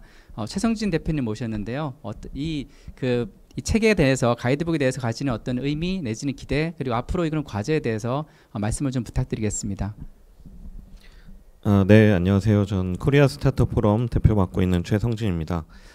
이번 가이드북 대표 집필하신 그 최경진 교수님하고 저랑 이름이 비슷한데 아무런 친인척 관계가 아니라는 말씀을 먼저 드리고 오늘 그 우리 기업을 위한 EU GDPR 가이드북 북 콘서트라 그래가지고 제가 굉장히 좀 자유로운 분위기에서 이렇게 콘서트를 하는 줄 알았는데 와서 보니까 굉장히 그 품격 있는 클래식 콘서트인 것 같습니다. 그래서 좀 저도 마음을 다잡고 말씀을 드려야 될 것 같은데요. 일단 뭐 우리 기업을 위한 그 EU 일반 개인정보보호법 가이드북 출간을 그 축하드리고요. 집필하신 분들께 너무 애 많이 쓰셨다는 말씀 드리고 싶고요. 또 이거 발행하는데 역할을 해주신 키사하고 방송통신위원회 감사드립니다. 그리고 우리 기업을 위한 이어서 저도 이제 이 내용을 좀 봤는데 굉장히 그 상세하고 또 방대하게 또 근데 구체적으로 이 작성이 돼서 이게 그 개정판이잖아요. 그 이전에 있었던 거에 비해서 분량이 거의 뭐 2배 정도 늘어난 걸로 보여서 그리고 그 좀 쉽게 쓰려고 노력하신 게 좀 많이 보이고 또 케이스나 뭐 앞에서 말씀하셨지만 체크리스트 이런 게 많이 있어서 저는 뭐 우리 기업들한테 많이 그 도움이 되지 않나 이렇게 생각을 합니다. 근데 이제 기업이 뭐 수준이 천차만별이잖아요. 그 홍대식 교수님 말씀하신 뭐 S모 그룹, H모 그룹 이런 데도 있지만 저희 그 코리아 스타트업 포럼에 소속된 스타트업들은 뭐 유니콘 기업도 있지만 뭐 대부분 또 초기 스타트업들이 많고 하면 사실 이제 이 저처럼 그 공부 열심히 하는 사람들은 이 300페이지에 가까운 것을 다 숙지하고 이렇게 잘 지키기가 또 쉽지 않을 것 같아요. 그래서 이 내용이 굉장히 방대하다 보니까 저는 이게 후속 되는 이게 책만 딱 내는 게 아니라 이 기업들이 정말 이 책을 읽으면서 가질 수 있는 궁금증을 물어보고 또 답변 받고 또 필요하면 우리 기업의 개인 정보는 이러이러하고 지금 관리를 이러이렇게 하고 있는데 EU 지역 그 GDPR과 관련해서 좀 어떻게 하면 좋겠습니까 하는 그런 컨설팅도 받고 이런 후속 작업들이 계속 있었으면 좋겠다는 생각이 드는데 제가 뭐 아주 디테일하게는 알지 못하지만 키사에서 그런 일들을 하고 있는 걸로 알고 있고요. 그래서 이거는 뭐 오늘 북 콘서트에서 좀 자세하게 설명을 해주시면 좋을 것 같다라는 생각이 들고요. 그리고 요즘은 이제 뭐 예전처럼 이제 이거는 내용이 방대하니까 아마 그 인쇄도 해가지고 지금 오늘 참여하시는 분들한테도 보내드리고 하는 걸로 알고 있는데 이게 책을 1년에 한 번씩 내고 이런 거는 좀 너무 이제 아웃데이트 될 가능성이 많은 것 같아요. 그래서 사실은 이 책 하는 와중에 또 프라이버시 실드 뭐 관련해서 좀 사안이 발생해서 긴급히 이제 그 내용을 보완해서 업데이트해서 또 보내주신다고 하는데요. 또 이거는 이제 제 생각에는 아무리 빨라도 1년 단위로 뭐 전면 개정이나 좀 다시 업데이트하는 걸 하실 것 같은데 그래서 이거를 좀 이런 케이스 같은 거는 뭐 온라인상으로는 계속 이게 합쳐서 편집을 못하더라도 조금씩 이제 사안이 발생하면 뭐 과징금 사례 같은 거는 계속 업데이트를 해주시면 나중에 이제 개정할 때도 좀 더 작업이 손쉽고 그러지 않을까. 그리고 좀 더 과하게 부탁을 드리자면 이 300페이지짜리의 좀 요약본이라든지 좀 픽토그램 이런 걸로 이제 쉽게 예, 그러니까 좀 공부 열심히 안 하는 사람들이 전체적인 얼개를 쉽게 파악한 후에 그 기업에 필요한 걸 찾아 들어갈 수 있게 좀 검색 기능 같은 것도 좀 뭐 PDF에서 기본적인 검색 기능은 됩니다만 뭐 그런 것까지 해주시면 정말 좋겠다. 예, 기업 입장에서는 그런 그 부탁을 드리고 싶고요. 그리고 이제 좀 그 뭐 이후 뭐 키사나 이제 우리 방통위 그 또 정부의 정책이나 이런 부분에 좀 약간 그 부탁을 드리자면 아까 말씀드린 대로 이제 기업의 준수 능력은 뭐 천차만별이기는 한데 저는 이제 좀 그 준수 능력이 낮은 스타트업의 기준으로 좀 말씀을 드리면 이게 우리 법과 GDPR이 상당 부분 비슷하지만 그리고 이번 그 데이터 3법의 개정으로 좀 더 비슷해지긴 했지만 또 디테일한 부분에 들어가면 차이점도 많이 있고요. 그래서 사실은 이런 그 가이드북 같은 거를 내고 그 잘 안내하는 것도 중요하지만 결국 그 처음에 그 신종철 과장님 말씀하신 그 적정성 심사가 일단 그 통과가 돼서 스타트업들은 그 우리 법을 준수하면 GDPR도 걱정할 필요가 없다 이렇게 되는 게 가장 바람직하거든요. 그래서 뭐 지금 막바지에 와 있다 그러고 저도 뭐 계속 그렇게 이야기 듣고 이번에는 진짜 된다 이렇게 전해 듣고 있는데 사실은 이게 GDPR 시행 전에 될 거다라고 저는 한 4년 전부터 정부한테 그런 얘기를 시행 전에는 반드시 된다. 시행 후에는 내년까지는 반드시 된다. 뭐 이런 말씀을 많이 들어서 이게 이 기후에서 혹시나 또 양측이 소년이 되지 않게 마지막까지 좀 만전을 기해 주셨으면 좋겠습니다. 그리고 이런 그 법이나 제도에 저는 기업 입장에서 이렇게 좀 의견을 달라 그러면 제가 말씀드리는 원칙이 한 2가지 정도 있는데요. 첫 번째는 이제 그 법을 지키려는 의지가 있는 기업이 그러니까 법을 어기려는 생각을 가지고 있지 않은데 그러면 좀 더 쉽고 편리하게 법을 지킬 수 있도록 해주는 게 가장 좋다. 예. 몰라서 법을 지키려고 했으나 미처 파악을 못해서 물론 당연히 잘 파악하는 게 중요하겠지만 가능하면 쉽고 편리하게 법을 준수할 수 있도록 해줬으면 좋겠다. 이게 첫 번째고요. 2번째는 첫 번째까지 안 된다면 최소한 예측 가능성. 내가 이렇게 행동했을 때 이것의 결과에 대해서는 분명하게 이제 예측 가능성이 있어야 된다. 이게 이제 그 기본 원칙이라 생각하는데 이 개인정보보호법제에서는 사실 좀 예측 가능성도 많이 떨어지고 또 이제 어떻게 하면 법이 지켜지는지를 파악하는데도 굉장히 어려운 기업 활동에 있어서 제가 볼 때는 가장 어려운 영역 중에 하나입니다. 그래서 여기 계신 분들이 좀 더 많이 애를 써서 좀 우리 뭐 스타트업이나 모든 기업들이 이 정보 보호를 잘하면서 기업 활동을 이어갈 수 있도록 노력을 해주시면 감사하겠습니다. 네, 감사합니다. 네, 감사합니다. 최성진 대표님께서 말씀을 좀 해주셔가지고 제가 조금만 말씀을 드리면 사실 원래 제가 푸코스트를 정말 자유로운 분위기에서 참석하신 분들하고 같이 커뮤니케이션 하면서 그렇게 하고 싶었는데 두세 차례 연기되면서 결국은 이 포맷이 촬영에 적합한 방식으로 하다 보니까 좀 더 클래식한 면이 있게 됐는데 그 점은 좀 양해 부탁드리고요. 또 한편으로는 EU GDPR 가이드북을 이제 집필하면서 여러 가지 많은 고민을 했습니다. 그 중에 하나가 어떤 내용을 어떤 시각에서 담을 거냐라는 거였었어요. 그래서 우리나라 법과의 비교도 많이 담아야 될까? 아니면 우리나라 이제 우리 쪽에서 봤을 때 시각이라든가 또 현지 시각, 그다음에 나라별로 GDPR을 바라보는 시각이 다르거든요. 그래서 어떻게 해야 될까 고민을 하다가 가급적이면 이제 GDPR을 이제 외국의 법을 준수하는 거기 때문에 그 나라에서의 그런 공적인 어떤 해석이라든가 그 나라에서 이제 전반적으로 통용될 수 있는 정도의 수준에서 여러분들이 특별히 문제되지 않게 하는 곳에 좀 더 초점을 맞춰서 책이 집필되어졌고요. 그러다 보니까 국내법과의 직접적인 비교를 많이 실게 되면 오히려 여러분들께 오해를 불러일으킬 수 있을 것 같습니다. 똑같은 표현 방식이라도 법이라는 것이 맥락에 따라서 다양한 방식으로 해석될 수 있기 때문에 우리나라 법을 너무 자세하게 비교 분석해 놓으면 오해를 줄 수 있거든요. 그래서 그런 관점에서 부득이하게 최대한 EU GDPR을 있는 그대로 그 나라의 관점에서 쓰도록 노력했다라는 것을 이해해 주시면 좋겠고요. 다음 패널 분은 제가 이 책을 발간하면서 참 여러분들이 굉장히 고생을 하셨습니다. 이제 근데 이 발간 사업을 실제로 이제 집행하셨던 곳이 키사인데 한국인터넷진흥원이 개인정보 보호 관련된 업무를 많이 하고 계신데 특히나 이 국외 이전과 이 개인정보 이 GDPR 관련된 이슈 같은 것들은 특히 굉장히 많이 신경을 쓰고 계시거든요. 그런데 이 과정에서 먼저 한 분께 감사 말씀드리면 사실 이 실제 가장 최전선에서 업무를 담당하셨던 분은 카메라 앵글 밖에 계시지만 이혜진 선임연구원이 계신데 정말 고생을 많이 하셨습니다. 거의 1년 가까이 고생을 하셨는데 카메라 안으로 못 들어오시지만 다 같이 함께 그 감사 내지는 한번 고맙다는 그런 말씀을 드리고 싶고요. 이어서 역시나 이 업무를 같이 담당하셨던 책임자이신 우리 윤재석 팀장님께서 또 다른 또 정말 숨은 공로자신데 그분은 카메라 안에 계십니다. 그래서 마지막 패널로서 저희가 그 윤재석 팀장님께 GDPR 발간에 대한 어떤 말씀과 함께 소회 등에 대해서 간단하게 듣도록 하겠습니다. 부탁드립니다.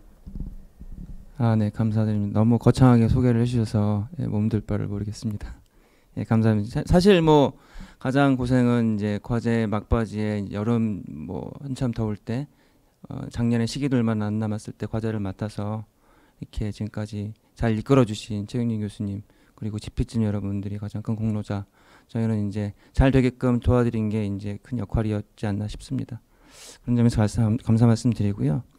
그 최동진 대표님께서 이제 저희 그 기사나 정부에서 해야 될 어떤 업무에 대해서 아주 콕 집어서 잘 말씀을 잘 해주셔서 뭐 예를 들어서 이제 기업이 잘 알기에 이해하기 쉽게 어떤 그런 뭐 그 정보를 좀 단순화해서 제공을 해줬으면 좋겠다 이런 말씀들은 저희가 앞으로 사업하는데도 충분히 좀 고려를 해서 예를 들어서 무슨 뭐 그 이런 가이드북 요약이라든지 아니면 동향 정보라도 좀 알기 쉽게 전달하는 그런 식으로 좀 고민을 좀 더 해보겠습니다.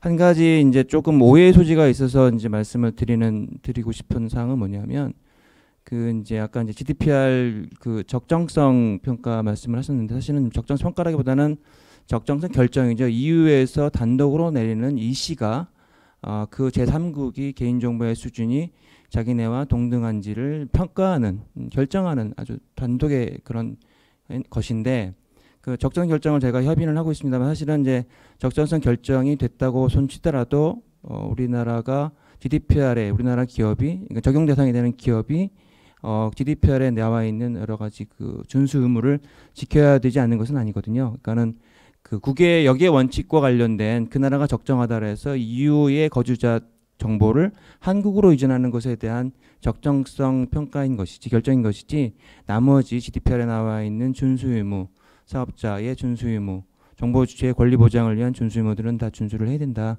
이렇게 좀 말씀을 좀 드리고 싶고요. 제가 이제 이번 기회를 이제 빌어서 이제 사실은 또 이 가이드북에 대한 내용들은 또 최경희 교수님 비롯해서 패널 여러분들이 잘 설명을 해주시라고 제가 믿고 들었고요. 그 다음에 제가 이번에 드릴 말씀은 그 저희 키사가 하고 있는 정부와 더불어 키사가 하고 있는 일반 개인정보법 GDPR 준수 지원 사업에 대한 내용을 소개를 드리고 기업들이 얼마나 정부에서 제공하는 이런 준수 지원 사업에 도움을 받을 수 있을지 정보를 좀 얻어가시면 많은 그 도움이 되실 것 같아요. 그래서 그 내용에 대해서 설명을 좀 드리겠습니다. PPT가 PPT를 띄웠는데요. 그래서 제가 이제 드릴 말씀은 GDPR 개요 및 대응 현황, 그 법률 위반 과징금 부과 사례, 그다음에 GDPR 지원 사업에 대한 개요랑 그다음에 뭐 성과, 그동안 어떤 일을 했는지, 앞으로 어떻게 할 건지 그렇게 대해서 말씀을 드리겠습니다. 그 다음 장 보시면요. 뭐 다들 아시다시피 뭐 GDPR은 뭐 이전과는 틀리게 많은 조항들이 들어가 있고요. 그래서 2018년 4월달, 5월달에 범부처가 모여서 이제 어떻게 할 거냐, 앞으로 우리나라가 기업들을 위해서 어떤 도움 줄 거냐라고 얘기를 했고, 키사가 어떤 접점이 돼서 기업들에게 도움을 주는 그런 정보의 허브 역할을 하겠다라고 이제 그 정해졌습니다. 그래서 그 다음 장을 보시면 그때 이후로 저희가 많은 그 노력들을 해왔고, GDPR에 나와 있는 규제 준수를 어떻게 하면 규제를 잘 지킬 수 있을지에 대해서 안내도 많이 드리고, 저희는 나름대로 많이 대비를 했습니다만, 사실은 이제 또 아시다시피 뭐 과징 규모가 엄청나죠. 그래서 장표에 보시는 것처럼 뭐 프랑스에서 구글이 그 개인정보 처리 원칙이라든지 처리 합법성 조항 위반으로 아까 뭐 유현수 단장님께서 말씀하신 것처럼 한 650억 원 정도의 과징금을 부과받았고요. 뭐 노르웨이 이건 지자체 특히 또 특이한 현상은 지자체도 이제 과징금을 부과를 받았다는 거. 영국의 이제 메리어트 호텔이라든지 브리티시 에어웨이도 물론 이제 항소 예정이긴 합니다만 상당한 금액의 어떤 그런 벌금을 이제 부과받았다는 것. 그다음에 오스트리아, 이탈리아 등등 해서 점점 그 과징금 규모도 커지고 그 범위도 그 양도 많아지고 있습니다. 이거에 더불어서 그 각국의 EU에 있는 DPA, 그러니까 개인정보보호 감독기구에서도 인력이라든지 예산이라든지 이런 것들 늘려가지고 그 규제 대상을 확대하고 좀 더 적극적으로 어떻게 하면 GDPR에 나와 있는 내용들을 잘 준수할 수 있을 것인가를 고민하고 그렇게 노력하고 있습니다. 그래서 우리나라는 이제 아직은 그런 사례들이 보고된 바는 없고 저희가 아는 바는 없지만 만약이라도 이제 우리나라 기업이 EU에 진출하고자 하는 기업이라는 한 기업들이 이런 피해를 당하면 안 되기 때문에 저희들은 최대한 그 많은 그 정보를 제공해서 도움을 드려서 규제 준수를 충분히 해나갈 수 있도록 도움을 드릴 예정입니다. 다음 장 보시면요. 그래서 저희 그 기사에서 정부와 함께 하고 있는 그 GDPR 지원 사업 개요를 보시면 그게 이제 한 5가지 정도로 나눠볼 수 있는데요. 뭐 실무 교육 하나, 그다음에 수시 상담 하나, 컨설팅, 동향 분석 및 가이드 개발, 진단 도구 개발 이렇게 이제 저희들이 지원을 작년에 했습니다. 그래서 약 한 330개 정도의 기업이 이제 직접적으로 도움을 받았고요. 좀 더 세부적으로 보시면 컨설팅 같은 경우는 저희가 한 15개 정도의 기업을 선정해서 처음부터 끝까지, 그러니까는 서비스를 개인 정보를 이제 수집해가지고 이용할 때 어떻게 하면 이제 GDPR에 나와 있는 규제 사항들을 충분히 준수하고 어떤 그 컴플라이언스에 대한 내용들을 충분히 숙지하고 이행할 수 있는 것들을 저희들이 그 도움을 드렸고 또 여러 가지 그 뭐 SCC라든지 여러 가지 뭐 실질적으로 이제 프라이버시 폴리시라든지 이런 것들을 어떻게 하면 또 그 작성할 수 있는지 실제 저희가 그런 거 작성을 해서 지원을 해드렸고요. 그다음에 이제 그 실무 교육, 그 실무자를 위한 전문 교육을 저희가 GDPR 관련된 그 내용으로 7종을 개발을 했고 또 요즘 특히 또 관심을 많이 가지고 있는 CCPA 캘리포니아 소비자보호법에 대한 내용까지 포함해서 8종의 이제 실무 교육 교재를 개발해서 교육을 했고요. 그래서 총 뭐 국내외에서 18회 정도 교육을 저희가 진행을 했고 뭐 수요가 있으면 저희가 언제든지 뭐 유관기관과 호텔이라든지 기타라든지 이런 유관기관과 함께 지원 사업을 추진을 하고 있습니다. 수시상담 같은 경우는 저희가 이제 아까 최경 교수님께서 잠깐 말씀하셨지만 저희가 상담을 받고 있습니다. 전화도 이제 전화를 통해서 상담도 받고 있고 그다음에 이메일을 통해서 문의가 들어오면 저희가 이제 최대한 저희가 아는 범위 내에서 설명을 해드리고 만약에 저희가 해결하지 못하는 부분이 있다 그러면 이제 저희가 같이 협업을 하고 있는 법률회사 전문 법률회사의 도움을 받아서 그렇게 지금 저희가 궁금증을 해소시키도록 노력하고 있습니다. 그리고 그 진단도구 개발을 저희가 했는데요. 그러니까 GDPR에 관련된 내용들을 간단하게 이제 내가 EU 거주자를 대상으로 한 서비스라든지 재화를 제공하고 있는데 이러이러한 경우에 그러면 내가 뭐 예를 들어서 뭐 한 250명의 뭐 종업원 규모를 가지고 있고 뭐 어떤 그 서비스를 제공하고 있고 나의 형태는 어떻고 뭐 이런 어떤 그 조건들을 넣고 내가 이제 실질적으로 하고 있는 프로세스, 개인정보 관련된 프로세스 등에 대해서 입력을 하면 거기에 대해서 그 나의 어떤 그 개인정보 관련된 그 컴플라이언스 수준이 어떤지 GDPR에서 규정하고 있는 그런 것들을 비교해서 어떠한 점이 부족하고 어떠한 점을 보완해야 됩니다. 이런 식으로 이제 알기 쉽고 이해하기 쉽게 바로 이제 PDF 형태로 안내해주는 진단도구, 자가진단도구를 개발해서 제가 홈페이지에 게시해 놓은 상태입니다. 그래서 그런 것들을 이제 참조해서 보시면 많은 도움이 될 것 같고요. 더불어서 이제 주요국 그 EU 쪽에 주로 EU 쪽의 국가들인데요.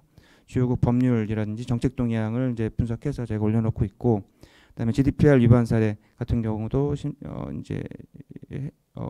분석해서 시사점 도출해서 제공하였고. 이제 가장 크게는 저희가 이제 이 GDPR 가이드북 뭐 사실은 이제 작년 말까지 이제 다 완성해서 올해 초에 최경 교수님 말씀대로 이제 대규모로 좀 한번 이렇게 하려고 했는데 가이드북 콘서트 하려는데 제가 기다리다가 안 돼가지고 이제 이번에 하게 됐는데 그래도 다음 주에 이제 이 보호위출범과 더불어 이제 데이터 3법 시행에 그 전에 이제 이런 기회를 갖게 돼서 참 뜻깊은 자리가 된 것 같다 좀 안심이 됩니다. 그 다음 장 보시면은 이제 2000년도 2020년 사업 신경과에 대한 내용인데요. 저희가 지금 그 GDPR 관련된 단독 홈페이지를 좀 운영 중입니다. gdpr.kisa.moal.kr 거기 보시면 GDPR에 대한 모든 내용들이 이제 포털 사이트처럼 이제 구성이 되어 있는데요. 그러니까 주요 대상은 주로 이제 우리 기업이겠죠. 기업들이 참고해볼 만한 좋은 내용들이 이제 물론 기업뿐만 아니라 뭐 학교라든지 학계라든지 이런 데서도 이제 참조해 보실 수 있을 것 같은데요. GDPR 주요 동향이라든지 각국 DPA에서 개인정보감독局에서 어떠한 일들을 하고 있는지 어떤 과징금이 나와 있는지 그다음에 EU에서 또 GDPR이 물론 일반법이긴 하지만 또 각국의 위임한 내용도 있고 각국마다 사용들이 틀리기 때문에 그런 각국의 어떤 GDPR 관련 법제도가 어떤 것이 있는지에 대한 내용들 그다음에 세부적으로 위반이라든지 과징금 부과 사례가 어떻게 나왔고 그거의 조치는 어떻게 되고 있는지 그런 내용들까지 보시면 대응지원센터 gdpr.kisa.moal.kr에 보시면 확인할 수 있습니다. 그리고 그 다음 장에 보시면 잠깐 말씀드린 것처럼 이제 그 준수형이랑 자가진단 도구는 제가 이제 특별히 여기서는 개인정보를 이제 입력해서 보관하진 않고요.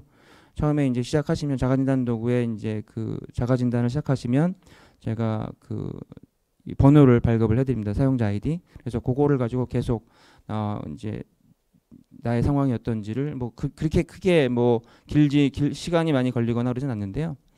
내용을 이제 하시다가 뭐 이렇게 좀 약간 좀 더 검토해봐야 되는 게 있다 그러면 잠시 멈췄다가 그 아이디만 가지고 나중에 다시 입력해가지고 이어나가서 하실 수 있으니까 그런 것들을 참조해 보시고 해서 보시면 나중에 다 입력해서 보시면 아주 PDF로 나의 수준이 어떤지 그 시각적으로 그 다음에 저희가 중요한 내용들은 이제 볼드 처리해서 알아볼 수 있도록 자동화해서 그렇게 제공을 해드리고 있으니까요. 사업자분들은 아마 다 들어가서 이렇게 좀 한번 시험 삼아라도 한번 해보시면 아마 많은 도움이 되지 않을까 이렇게 생각이 듭니다. 그 다음 장 향후 계획인데요. 그래서 예전에 해왔던 사업들이랑 이제 좀 대동소이하겠는데 예전에는 어떠냐면 GDPR이 뭐냐, GDPR에 그럼 어떤 걸 지켜야 되냐, 뭐 그럼 약간 좀 브로드하고 전체적인 내용에 대해서 저희들이 좀 지원을 해드렸다면 앞으로는 좀 더 세부적으로 어떠한 내용이 어떤 내용에 있어서 부족함이 있으니 이런 것들을 지키십시오라는 식으로 세부적으로 좀 가이드를 좀 드리려고 그러고요. 그래서 뭐 마찬가지로 이제 중소 영세 사업을 위한 컨설팅이라든지 실무 교육이라든지 것들 진행을 하는데 좀 더 그런 면에서는 세부적으로 간다라는 말씀을 드리고 마찬가지로 이제 수혜 기업을 선발을 이제 지금 컨설팅 같은 경우는 할 건데 뭐 이제 이 수혜 기업은 우리 GDPR 컨설팅은 뭐 저희가 대기업을 지원해 드리는 거는 큰 의미가 없는 것 같고 중소기업 특히 이제 스타트업 같은 데서 뭐 소규모 기업에서 들어와서 물론 이제 그 스타트업 기업의 소규모 기업에서는 이제 담당자를 정하는 것도 이제 어려움이 있어서 저희도 사실은 좀 그런 부분에서 좀 어렵긴 한데 스타트업이라든지 이런 소규모 기업에서 지원을 하시면 좋을 것 같아요. 저희가 이제 조만간에 공고도 낼 건데 한 15개 정도의 기업을 이제 그 최종적으로 선정을 해가지고 사전 사후 설명회도 하고 처음부터 끝까지 개인정보 관련된 GDPR에서 이제 규제 준수 의무가 무엇이 있고 어떤 것들 지켜야 됩니다라고 저희가 설명을 아주 차근차근 잘 해드릴 수 있는 그런 기회가 있으니까 적극 좀 활용을 해줬으면 좋겠습니다. 동해안분석 같은 경우는 주로 이제 기업 실무자들에게 유용한 위반 사례 중심으로 저희가 심층 분석해서 제공을 하고요. 국가별 현황 조사에 대한 비중을 확대할 계획입니다. 그래서 작년에 10개국인데 여기다가 이제 10개국 기존의 10개국 업데이트하고 추가적으로 7개 국가도 더 넣고 해서 국가를 좀 더 확대하고 대한 국가를 늘리겠다. 그 위반 사례 같은 경우는 작년에는 또 예전에는 크게 이제 어떤 조항의 위반입니다. 뭐 어떤 내용에 대해서 브로드하게 설명을 해드렸다면 어떤 국가가 어떤 사례에 대해서 어떤 행정처분을 냈고 이제 항고는 어떻게 됐고 항소는 어떻게 됐고 뭐 어떻게 진행되고 있다고 세부적으로 제가 설명을 드릴 예정이고요. 실무교육 같은 경우는 제가 계속 지금 상황을 보고 있었는데 이제 코로나 바이러스가 잠잠해질 기미가 없어서 이제 뭐 어쩔 수 없이 저희가 온라인으로 이제 교육을 전환해서 진행을 할 예정이고요. 다만 그러면 좀 더 좀 짜임새 있게 좀 전달력을 높일 수 있도록 어떻게 하면 잘 그 서비스를 그 교육 내용을 우리 그 기업이라든지 여러분들이 관심 있는 분들에게 전달을 해드릴까 그렇게 좀 고민을 좀 계속 하고 있습니다. 그리고 이제 저희가 그 EU와의 커뮤니케이션이 되게 중요하고 또 EU에 나가 있는 기업들에 대한 지원도 상당히 또 중요하기 때문에 현재 직접적으로 저희가 현지에 전문가를 조만간 파견을 보낼 예정인데요. 근데 아직 뭐 잠깐 말씀드린 것처럼 코로나 바이러스가 아직 이 상황이란 유럽이 지금 다 아직까지 상황이 좋지 않아서 아직은 뭐 구체적인 시기는 미정입니다만 하여튼 조만간에 이제 저희 전문가를 이제 보내서 현지에 있는 그 우리나라 기업에 대한 직접적인 도움도 제공하고 그다음에 이제 그쪽 현지 감독기구와의 커뮤니케이션 더불어서 이제 저희가 EC와 그다음에 EC 브뤼셀에 나와 있는 EDPB 개인정보감독이사회랑도 커뮤니케이션을 좀 확대하는 그런 계획을 좀 추진을 하고 있습니다.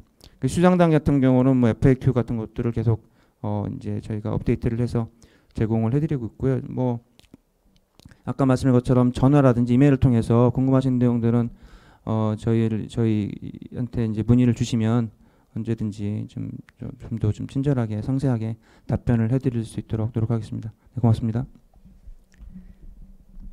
네, 감사합니다.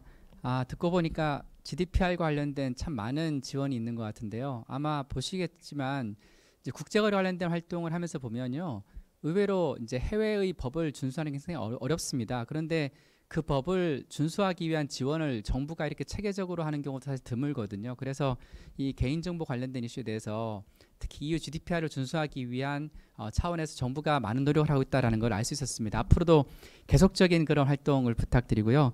정말 패널 마지막 부분으로 이제 제가 마지막으로 아까 제가 인사말만 들었는데 사실 신종철 과장님께서 상당한 실력자이시면서 또 조만간 개인정보 관련된 책을 내신다고 합니다. 그래서 전문가이시기 때문에 전문가로서 한번 이 GDPR 가이드북에 대한 의견을 한번 들어보도록 하고요.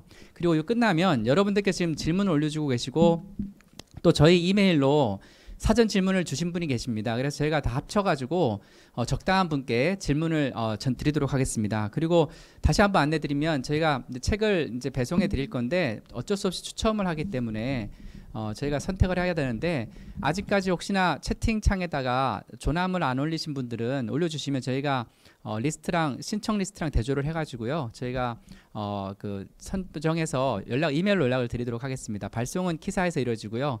그리고 발송이 이루어지고 나면 아시겠지만 제가 개인정보를 다 강조하신 분들이기 때문에 개인정보는 파기하도록 하겠습니다. 신효철 과장님께 좀 부탁드리겠습니다. 예, 제가 그 아까 모두에서 말씀드린 것 같이 작년에 그 북콘서트에서 두 번째로 제가 이제 책을 꾸준하게 이 책을 보고 있는데요.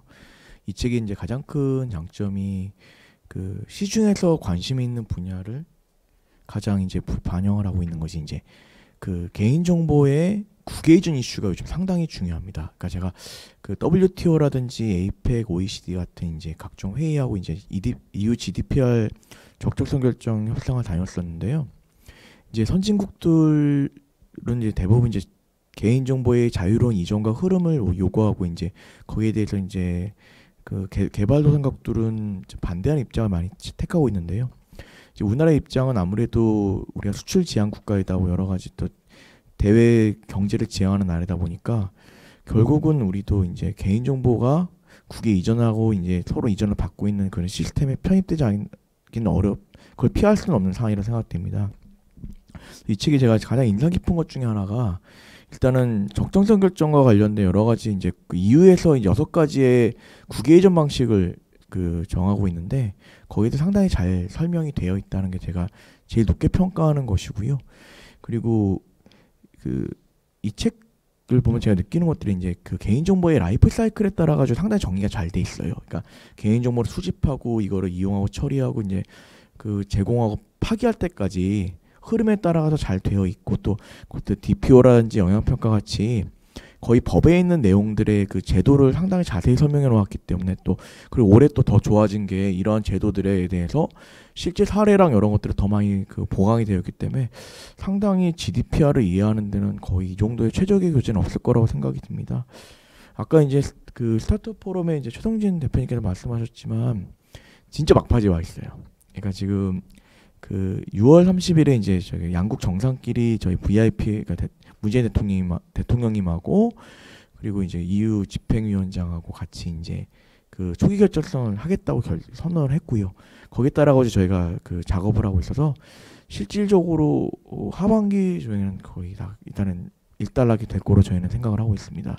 지금까지 좀 늦어진 거에 대해서 저희가 뭐 좀 이렇게 죄송한 측면이 있죠. 그리고 부끄러운 측면도 있는데 그래도 뭐 저희가 노력을 안 했다는 건 아니니까 뭐 그거는 좀 감안을 그냥 좀 어여삐 봐주시면 감사할 것 같습니다.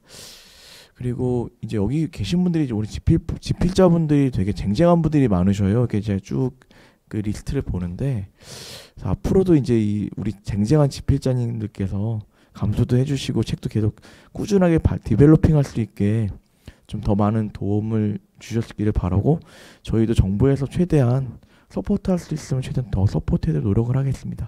감사합니다. 네, 감사합니다.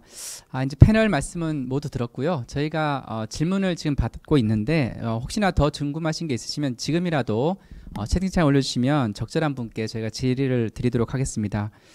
우선 몇 가지 질의가 들어왔는데요. 제가 순서대로는 아니고 한번 제가 보이는 대로 말씀을 드리겠습니다.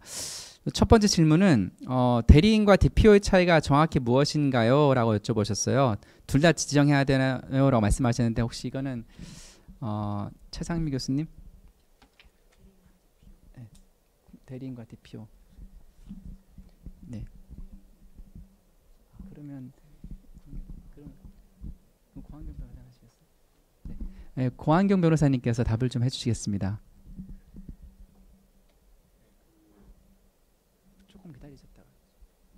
네, 대리인과 DPO는 기본적으로 그 이제 DPO는 우리나라의 CPO를 기본적으로 그 동일한 이제 역할과 지위를 하고 있는 걸로 생각하시면은 편하게 이해를 하실 수 있습니다. 물론 이제 DPO가 훨씬 독립적이고 여러 가지 이 그 법규 준수와 관련된 권한을 가지고 있다는 점에서는 우리나라 CPO와는 차이가 있고요. 대리인은 우리나라 관련 규정이 있는데 정보통신망법상의 국내 대리인을 생각하시면 됩니다. 그래서 그 부분에 있어서 CPO는 그 해당 기업의 개인정보 보호 최고 책임자인 반면에 국내 대리인은 외국 사업자의 이제 국내법 적용과 관련해서 그와 관련된 이 구체적인 컴플라이언스라든지 자료 제출 등의 역할을 하는 일종의 그 대리인, 그러니까 CPO와는 약간 다른 역할이지만 중복되는 부분도 있을 수는 있죠. 그런데 해당 기업 내에 있지 않고 그 자회사라든지 외부 그 로펌이라든지 이 관련 전문가를 지정하는 것이기 때문에 차이가 있다, 이렇게 생각하시면 되겠습니다. 네, 감사합니다. 이제 또 다른 질문 주신 게요.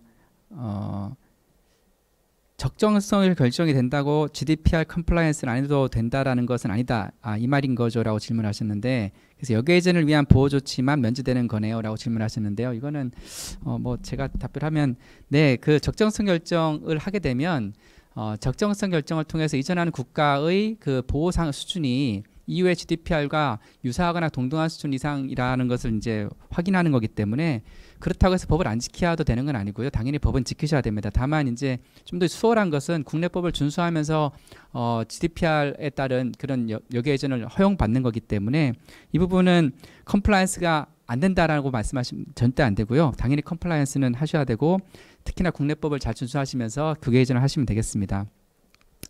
그 다음에 또 다른 질문이 역시 DPO 관련된 거였는데요. 요거는 근데 정부 사이드에서 답이 좀 필요하신 것 같은데, DPO 지정 임명은 조건 충족이 되면 가능하지만 국가 차원에서 DPO를 위한 교육 양성 과정 계획은 없으실까요? 라고 질문하셨습니다. 이거는 당장 개보위가 다음 주에 뜨긴 하는데, 그래도 가장 가까운 거는 신용철 과장님이셔가지고 답을 좀 부탁드리겠습니다. 그러니까 저희가 DPO 관련된 이제 자격증 도입 작업을 했었어요. 근데 이게 그러니까 지난 21대 국회 때 작업을 했었는데 이제 그게 의안이 폐기돼가지고 원점에서 다시 시작되는 상태이고요. 그거 외에 이제 그 DPO 같은 거에 전문가 양성을 위한 교육을 하고 있습니다. 저희가 그 예산이 한 2억 정도가 있어서 저희가 그 DPO 수준의 그 전문가 양성을 위한 교육은 꾸준하게 하고 있고요. 향후 개보위에서도 저희가 예산을 좀 편성해서 자격증 신설이라든지 교육 강화를 저희가 지속적으로 추진할 계획입니다. 네, 감사합니다. 또 답을 주셔야 될 것 같은데요. 그 CCPA 이제 캘리포니아에서 그런 프라이버시 법, 소비자 프라이버시법이 있는데 이게 사실 최근에 굉장한 관심사거든요. 그러다 보니까 우리가 미국과의 교육도 굉장히 많은데 CCPA와 관련된 가이드북 발간 계획은 없으신가요? 라고 물어보셨는데 이거는 신 과장님이나 아니면 키사에서 답을 한번 주시면 좋을 것 같습니다. CCPA는 사실은 이제 저희가 작년에 그 교육 과정에 이제 포함을 시켜서 교재도 있고 그다음에 교육도 이제 진행한 바 있습니다. 이제 올해도 이제 업데이트를 할 건데요. 이제 그 유럽뿐만 아니라 미국 쪽에 미국과 이제 교육을 하시는 뭐 기업들이 많기 때문에 충분히 좀 고려를 해봐야 될 사항이 아닌가 생각이 되고 이제 저 부처랑 협의해서 개보위랑 협의해서 가능하다면 이제 수요가 또 이렇게 많고 하다면 해야 되지 않을까 이렇게 생각이 듭니다. 네, 고맙습니다. 네, 감사합니다. 근데 또 역시나 또 같은 맥락인데요.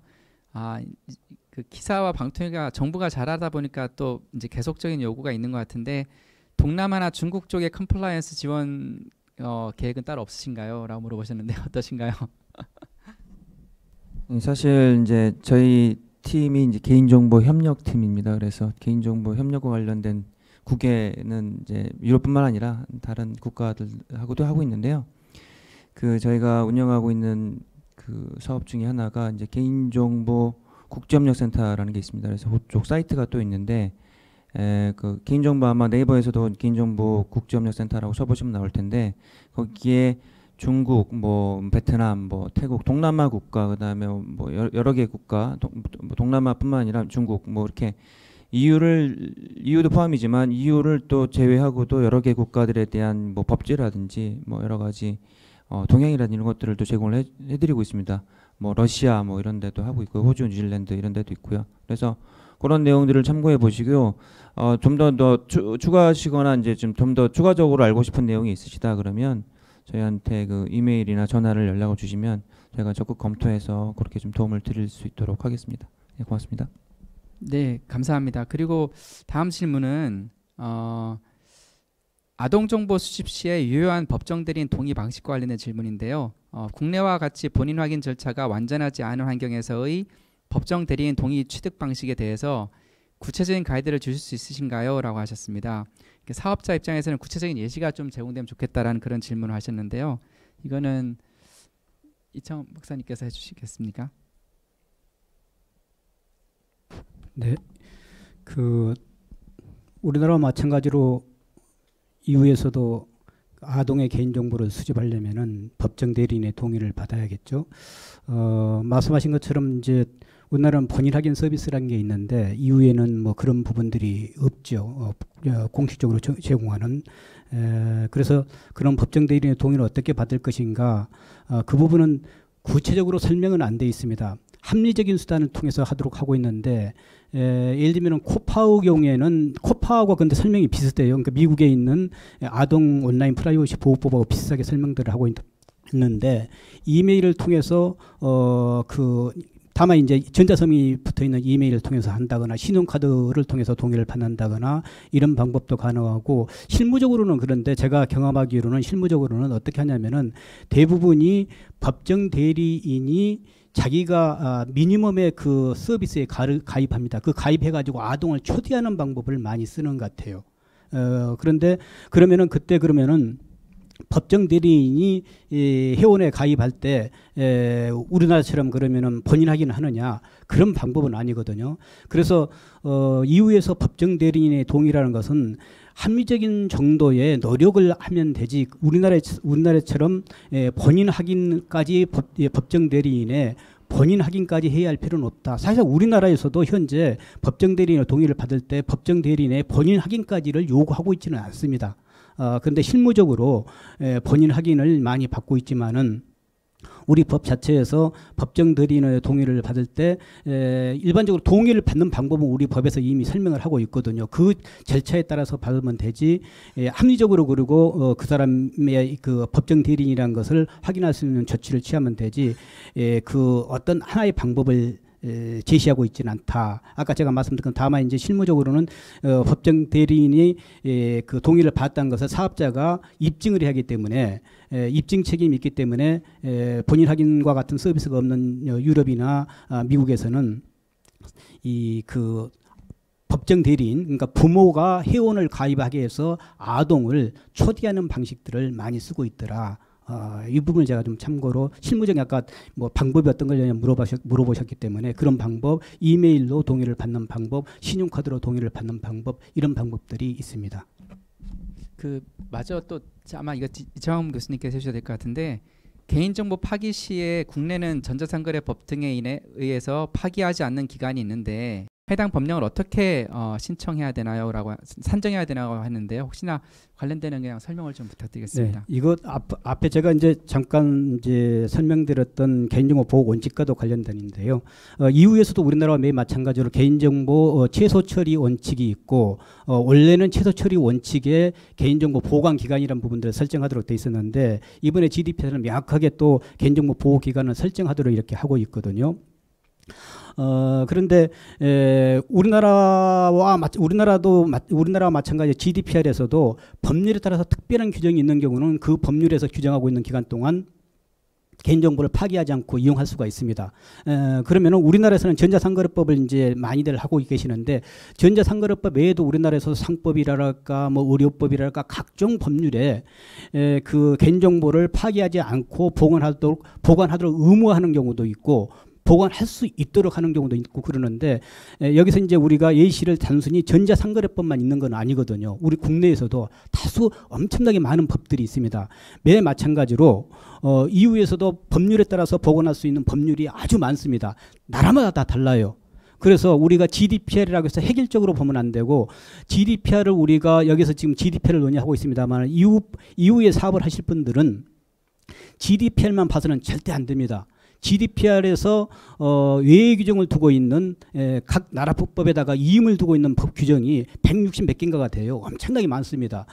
그래서 각 국가의 법을 또 다 확인하셔야 됩니다. 그래서 아까 아동의 경우도 매 마찬가지고 이 개인정보 파기에 관련된 개별법도 여러분이 독일에서 한다면 독일, 영국이면 프랑스면 프랑스, 이탈리아면 이탈리아의 각각의 개별법에서 법률에서 보관을 의무하거나 허용하고 있는 법들이 무엇인지를 각각 파악을 하셔야지 그것을 획일적으로 어디에 이제 법에서 GDPR에서 안내하고 있는 법은 없다. 그래서 그 GDPR에도 가시면 웹사이트 가보면 각 국가의 법을 이렇게 가도록 이렇게 링크를 걸어놓은 경우도 있고 그러는데 또 하나 여기서 좀 이제 제가 추가로 말씀드리고 싶은 것은 이 파기와 관련해서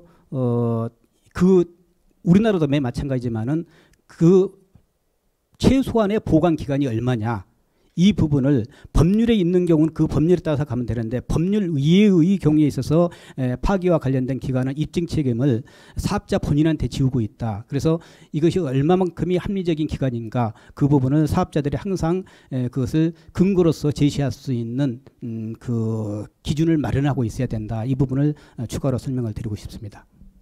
네, 그리고 또 다른 질문이 그 GDPR에서 개인정보 파기 분리보관에 대한 별도 기준 유무 및 가이드가 있을까요? 라고 질문을 하셨는데요. 혹시 이 부분은 어떤 분이 가능하실까? 우리 고한균 변호사님.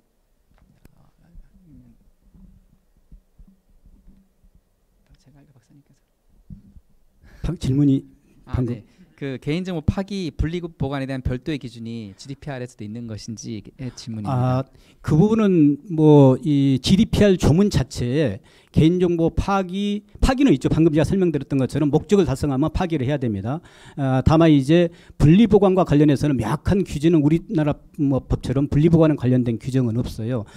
그런데 파기의 경우에도 이제 외의 규정이 있고 GDPR에서 분리보관의 경우에 별도의 규정은 없는데 우리 앞에서 제가 감형 조치가 기술적 관리적 보호 조치 하나의 방법이라고 말씀을 드렸는데 해당 서비스의 내용에 따라서 필요하면은 자기들이 분리보관을 합니다. 분리보관을 하면 됩니다. 그런데 법률에서 우리나라 정보통신망법 현행 정보통신망법에서 같이 어떤 경우에 이것을 분리 보관을 해라 하는 이런 명시적인 규정은 GDPR에는 두고 있지는 않습니다. 그래서 해당 개인정보 처리자 컨트롤러죠. EU에서는 컨트롤러나 프로세서가 데이터를 처리함에 있어서 보다 안전하게 하기 위해서 아니면 또는 양립성을 충족하기 위해서 그것을 분리 보관하거나 그런 조치를 하는 것은 권장될 수 있는 부분이다. 이렇게 말씀드리고 싶습니다. 네, 감사합니다. 그리고 또 계속 질문들이 들어오고 있는데요. 이런 질문이 들어왔습니다. GDPR의 공동 컨트롤러의 정의가 국내에는 없는데 GDPR을 준수하려다가 국내법을 위반하는 그런 상충되는 상황입니다. 이 경우에 국내법에서도 GDPR이 준용되어서 처리될 수 있는 것인지 아니면 사업자들은 양법을 준수하려면 어떻게 하는지 사례와 함께 가이드해 주시면 좋겠습니다. 라고 질문하셨는데요. 우리가 지금 논의하는 이 GDPR은 아시다시피 워낙 전 세계가 프라이버시 특히 개인정보 보호 관련된 이슈가 커지면서 유명해져서 그렇지 사실 EU 영내에 적용되는 법이거든요. 원칙적으로. 물론 예외적으로 역외 적용 규정과 함께 국외 이전에 대한 그런 보호 규정이 있는데요. 그러다 보니까 다른 일반적인 그런 이제 해외 법률과 마찬가지로 GDPR도 원칙적으로는 이제 EU 영내에서 적용되는 겁니다. 물론 역외 규정이 있긴 하지만 우리나라 법도 마찬가지고 그러다 보니까 국내에서 영업을 하시면서 이제 글로벌한 환경에서 영업을 하시다 보면 데이터가 이전되게 되는데 우리 법의 경우에도 우리 국민들의 개인정보가 밖으로 나갈 때 해외로 나갈 때 적용되는 규정들이 있습니다. 아직 그 데이터 3법 시행되기 전까지는 정보통신망법에도 있고 그리고 개인정보 보호법에도 있습니다. 그래서 그 두 가지 법에 의해서 우리 개인정보가 해외로 나갈 때 규율되고 되고요. 물론 이제 EU GDPR과 좀 다릅니다. 그리고 또 한편으로는 GDPR 같은 경우에 EU 영내에 있는 회원국들의 국민들의 개인정보를 보호하기 위한 것이 주된 목적이기 때문에 그 개인정보가 EU 역외로 나갈 때 그다음에 다시 오너스 트랜스퍼 될 때에 적용되는 법입니다. 그러다 보니까 여러분들께서는 좀 안타까울지 모르겠지만 만약에 처리하시는 개인정보가 국내의 정보가 밖으로 나가기도 하고 EU의 개인정보를 가져오시기도 한다면 어쩔 수 없이 양쪽 법을 다 준수해야 되고요. 원칙적으로 우리나라 법원에서 GDPR을 적용하는 상황이 오시는 좀 어려울 것 같습니다. 물론 개별 상황에서 예를 들면 국제사법에 의해서 국제적인 거래에 대해서 우리나라에서 부득이하게 적용되는 그런 예외적인 사유가 있을 수 있겠지만 원칙적으로는 양쪽 법률을 다 준수하는 형태로 가셔야 될 것 같고 또 다른 질문을 보면 국외 이전 관련 세부 사항 적용과 관련해 가지고 적정성 결정 전에 안전하지 않은 국가로 이전 동의가 필요한 상황에서 사업자의 대응 방안을 예시로 가이드 줄 수 있으신가요? 라는 건데요. 적정성 결정을 받지 않았다고 해서 안전하지 않은 국가는 아니겠지만 적어도 EU 커미션이 안전하다고 결정하지 않은 나라로 이제 보낼 경우에는 기타의 여러 가지 개인정보 역외 이전에 관련된 이제 조항들에 따라서 역외 이전이 가능합니다. 이제 그 중에 가장 대표적인 것이 동의에 기반하거나 아니면 SCC와 같이 표준 계약 조항에 의하거나 또는 BCR과 같이 구성력 있는 기업 규칙에 의할 수 있는데 또 여러 가지 다른 특정 사항에 의한 예외적인 조치들이 있습니다. 그런데 그 모든 것들이 실은 굉장히 엄격한 상황 하에서 개별적인 케이스별로 다 들여다볼 수밖에 없게 되고요. 그러다 보니까 가이드북에 일반적인 내용을 담기는 참 어려운 상황입니다. 그리고 SCC 같은 경우에 표준계약 조항으로 참고할 수 있는 것들이 이제 이번에 가이드북에서는 이제 부록에 나와 있습니다. ICO 것을 가져왔는데요. 이것을 여러분들이 이제 기업에서 개별적으로 쓰신다고 해서 이걸 똑같이 무조건 한다고 해서 과연 EU가 인정하는 적법한 개인정보의 국외 이전에 해당되느냐라고 하면 그것 또한 역시 장담할 수는 없습니다. 이번에 이제 슈림스2 판결에 의해 가지고 이 그 적정성 결정 자체가 특히나 이제 미국과의 사이에서 프라이버시 쉴드가 무효가 됐는데 그 주된 내용이 적절한 보호 조치가 사실 그 미국과 EU 사이에 이제 이동될 때 그것이 EU 영내에서 적용되어지는 GDPR의 수준에 충족하지 못한다는 거거든요. 그런데 지금 우리가 논의하고 있는 이런 이제 다양한 케이스를 보면 설사 SCC를 그대로 다른 데서 쓰고 있는 걸 그대로 쓴다 하더라도 그것이 SCC를 쓰고 있는 해당 기업이나 해당 기업군에서 쓰고 있는 것과 우리 기업에서 쓰고 있는 것은 다를 수 있거든요. 그래서 그 양쪽에서 단순히 SCC라는 것을 채용했다고 해서 당장 GDPR에 따른 역외 이전의 적법성을 허용받는 건 아니고 개별 맥락에 따라 다시 판단이 이루어지게 됩니다. 그러다 보니까 우리 맥락에서 SCC를 썼을 때 과연 SCCA에서 실제로 적법한 개인정보가 이전되어질 수 있는 그런 기업들에 대해서 과 유사한 수준으로 정말로 EU 회원국의 국민들의 개인정보를 우리 기업이 가져와 쓰더라도 SCCA에서 가져와 쓰더라도 문제가 없는지에 대한 개별적인 판단이 필요합니다. 그러다 보니까 실제에 있어서는요, 앞으로 좀 더 복잡하게 된 것이 국외 예전에 사실 여러 가지 이제 요건들이 EU GDPR에 규정되어 있지만 그 모든 조건들이 결국은 어디로 귀결되냐 하면 궁극적으로 뒤에 가가지고 GDPR에 있는 각각의 그 보호 조치들이라다 보호 기준들이 있습니다. 처리 기준들이 있는데 그걸 다 정말 제대로 준수할 수 있는지 또는 적어도 실질적으로 준수 수준을 이제 충족하는지를 아마 들여다볼 수밖에 없게 될 것 같습니다. 그래서 앞으로는 형식적인 판단이 아니라 보다 더 실질적이고 개별적인 맥락에 따른 판단이 개별 기업마다 이루어질 수 있지 않을까라는 생각이 듭니다. 그래서 다른 분도 이제 비슷한 질문을 주셨는데요. 슈림스트와 관련돼 가지고 그런 이제 답이 될 수 있을 것 같고요. 질문이 또 계속 들어오고 있는데요. 웹브라우저 유저 에이전트 수집도 별도 동의가 필요할까요? 라는 질문을 했습니다. 이거는 이창모 교수님께서 해주셔야 될 것 같은데요. 웹브라우저 상의 유저 에이전트 수집도 별도 동의가 필요할까요? 라는 했는데 정확한 맥락이 이게 유저 에이전트가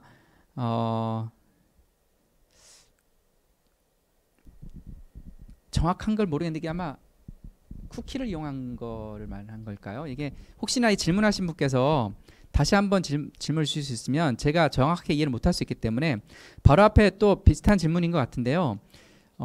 쿠키에 대한 동의를 받았을 때 이용자가 로그인하기 전에 동의를 받았다가 로그인을 한 이후에는 정보 주체를 개별 식별할 수 있기 때문에 다시 별도의 동의를 받아야 하나요? 라고 했습니다. 아니면 로그인 전에 해당 기기에서 동의를 받았다면 해당 동의가 해당 기기를 사용하는 모든 사람에게 유효한 것인가요? 라는 질문을 했습니다. 결과적으로는 PC에서 쿠키를 통해서 정보를 수집할 경우에의 이슈인데요.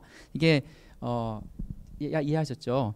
이 질문하신 분이 제가 보기에는 비식별화가 안 돼서 우리가 잘 아는 그 전문가이신 것 같은데 본인께서 훨씬 더 잘하실 것 같긴 하지만 질문해 주셨기 때문에 이창범 교수님께 여쭙겠습니다.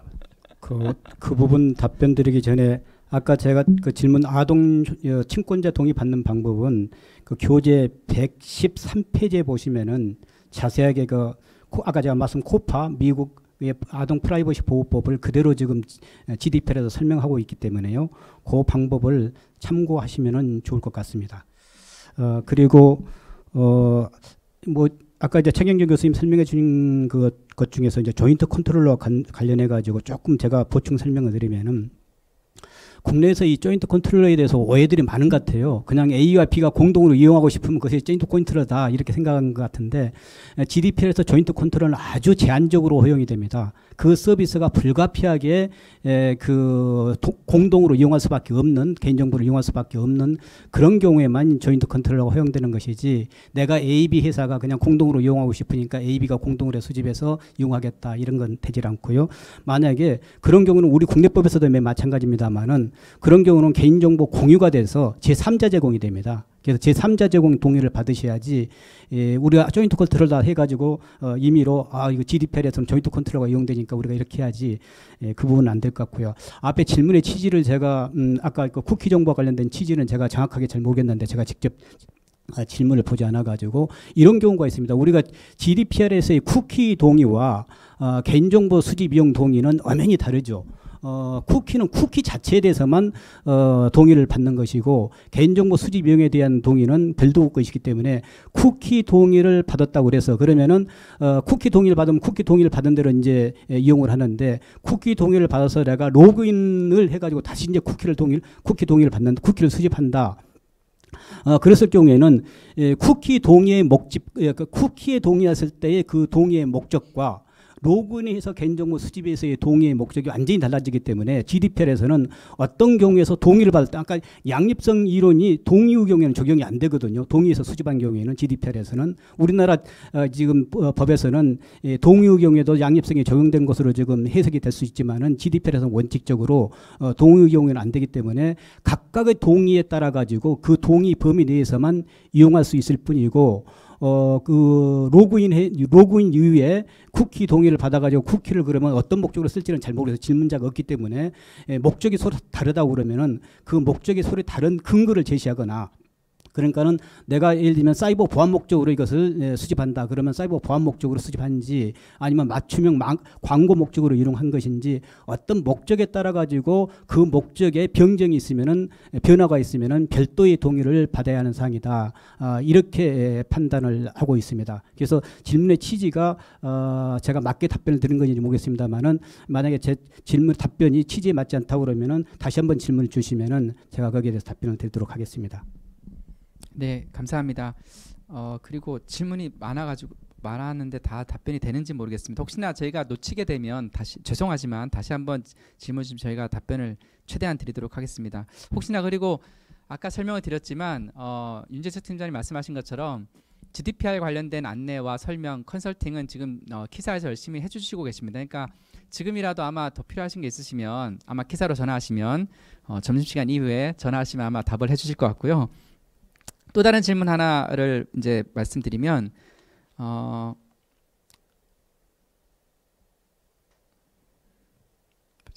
이런 질문이 있었습니다. 이게 EU 영내에 있는 다국적 기업의 상품을 수입해서 국내 웹사이트에서 판매하는 그런 사업자이신 것 같은데요. 이럴 때 그 해당 웹사이트에서는 한국인만 구매 가능하고 구매 고객인 한국인이 해당 브랜드의 뉴스레터 발송을 받고 싶어서 이메일을 기입한 후에 뉴스레터를 신청하면 해당 정보가 다국적 기업의 한국 지사에 전달되고 이 정보가 다시 EU 영내의 다국적 기업 본사로 전달됩니다. 이 경우에도 국내 기업이 GDPR 준수 의무가 있나요? 라고 말씀하셨는데요. 이게 지금 질문하신 맥락으로 봐서는 아마 한국에 있는 한국 기업이 이제 그 EU에 있는 다국적 기업의 상품을 수입해가지고 국내에서 판매하시는 것 같은데 이 경우에 우리나라 개인정보가 오히려 해외로 나가는 이슈인 것 같습니다.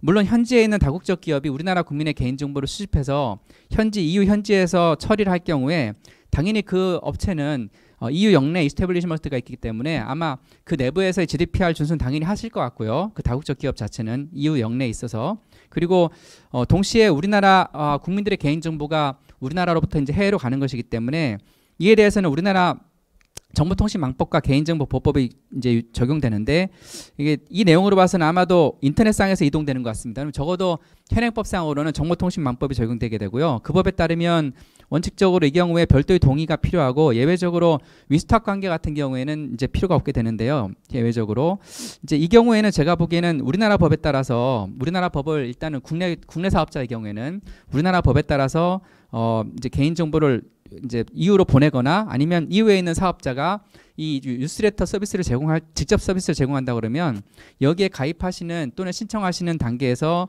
우리나라의 한국 사람들의 그 개인정보를 수집하는 것에 대한 동의를 받는 형태로 가능하지 않을까. 그런데 그럴 때의 규정은 EU 현지 사업자는 현지에서 영업을 하는 것으로 인해서 현지 GDPR이 적용을 받게 되고요. 동시에 우리나라 망법에 따라 가지고 국외이전에 관련된 규정 적용을 받게 될 것 같습니다. 그 다음에 이제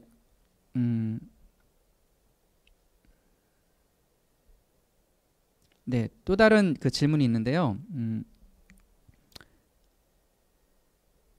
네, 그 최근에 CJEU가 소위 슈렘스트 판결을 내렸습니다. 이에 의하는 경우에 SCC 그러니까 표준계약 조항을 기계적으로 적용하는 것은 더 이상 가능하지 않고 개별적 검토를 해야 한다고 하는데요. 이 어떤 부분을 검토해야 하는지에 대한 견해를 부탁드립니다라고 하셨습니다. 이거는 마침 또 답변을 주시겠다는 분이 계셔가지고 윤재석 팀장님께 마이크를 좀 넘기겠습니다.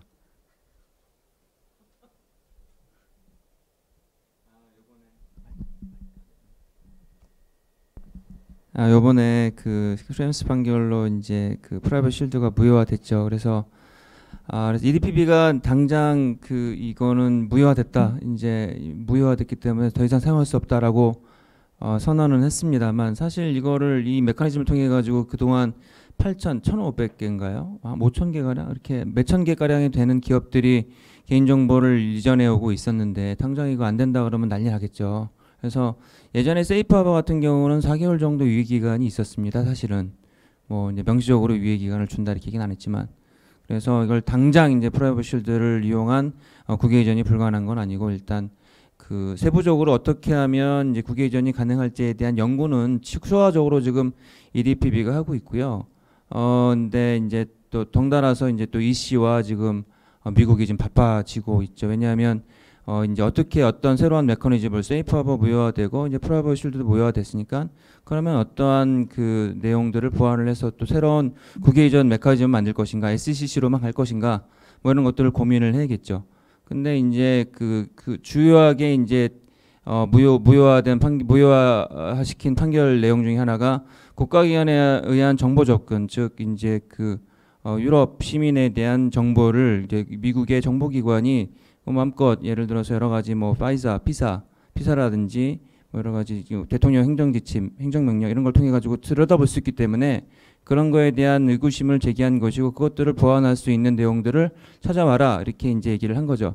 그렇다면 이제 SCC를 이제 당장은 이제 그 프라이버시 실드 이후에 후속 메커니즘이 만들기 전까지는 SCC나 PCR은 이제 뭐 다국적 기업에서 많이 하는 거니까 일반적인 기업들은 SCC를 해겠죠. 근데 SCC에서는 이제 개별적인 상황을 고려해야 되는데 그렇다면 그 국가기관에 의한 정보 접근에 대한 보완 대책을 이제 어떻게 검토를 해가지고 케이스 바이 케이스 검토를 해서 내야 될 텐데 사실은 그게 이제 일반 기업의 입장에서는 만만한 일이 아니겠죠. 그래서 그것도 이제 여러 가지 상황들을 고민해서 아마 검토를 해야 될 추가적인 사항들이 아닌가. 거기에 대해서 이제 또 IAPP라든지 각국 개인정보보호 감독기구라든지 EDPB도 마찬가지고 FAQ라든지 이제 가이드를 내놓고 있습니다. 연구해서 그런 것들을 참고해서 저희도 그런 내용들을 보다 좀 신속히 좀 입수해서 기업 여러분들이 이해하실 수 있게 전달을 해드리도록 하겠습니다. 고맙습니다. 네, 감사합니다. 그리고 다음 질문은 GDPR 준수 인증은 어떤 것들이 있나요? 라는 질문이 있었습니다. 이에 대해서는 최상미 교수님께서 답을 해주시겠습니다. 관련 인증은요, ISO랑 IEC 정기표준협회 이 두 가지 기관에서 많이 만들고 있고요. 최근 참고하실 만한 거는 ISO, IEC, 그 JTC 1, SC 27이고요. 이게 관련돼 가지고 데이터 보안 관리랑 그 다음에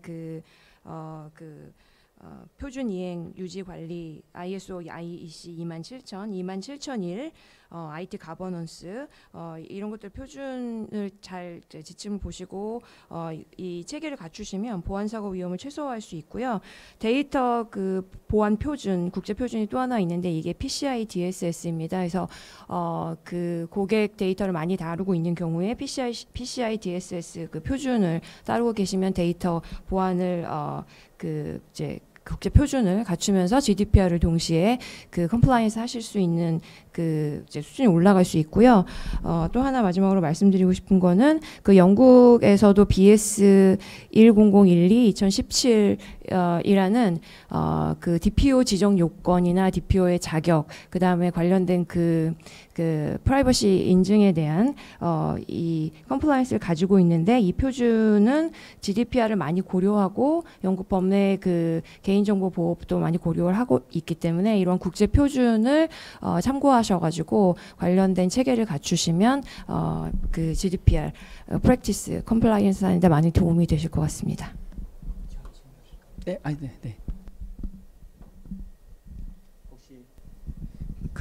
제가 조금 이해가 부족해가지고요.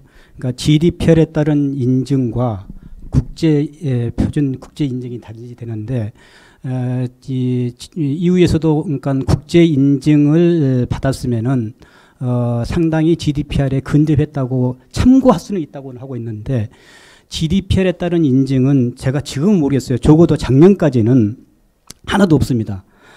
이제 GDPR과 관련된 인증을 GDPR이 시행되기 전 디렉티브 시절부터 디렉티브 시절에도 EU 인증 제도가 있었거든요.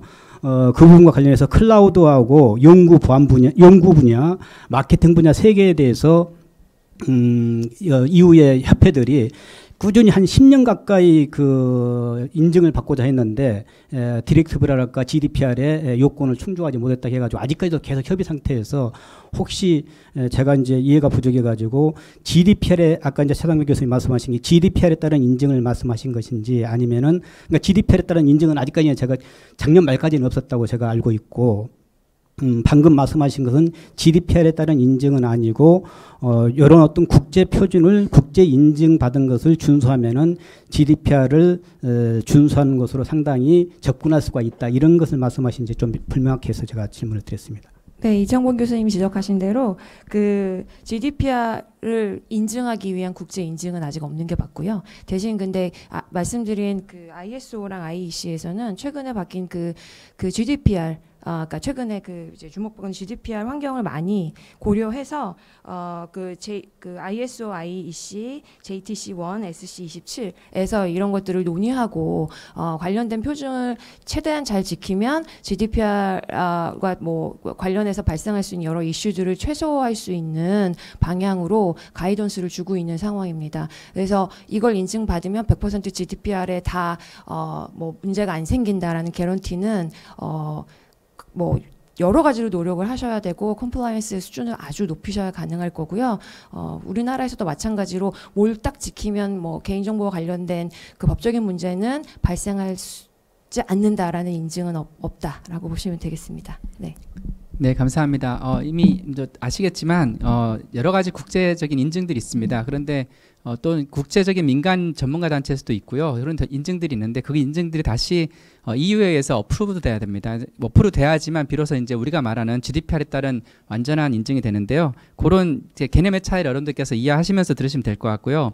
질문이 좀 더 있는데 시간이 약간 지났지만 조금만 더 답을 드리도록 하겠습니다.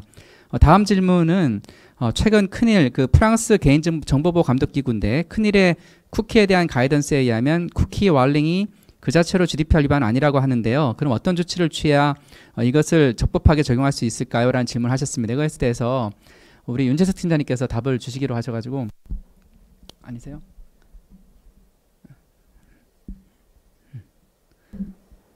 네. 좀 설명을 좀 해주세요. 네, 최 교수님께서 해주시겠습니다. 네.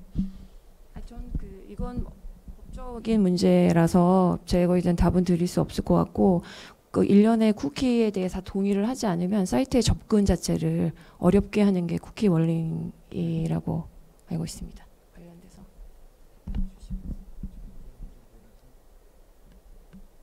그래서 그 쿠키별로 동의를 받아야 되는데 한꺼번에 다 동의를 받지 않으면 접근을 못하게 하는 거는 맞죠? 그 질문자께서는 그렇게 하는 게 위반 아닌데 어떤 조치를 해야 쿠키 월링을 적법하게 적용할 수 있느냐라고 질문하신 것 같습니다.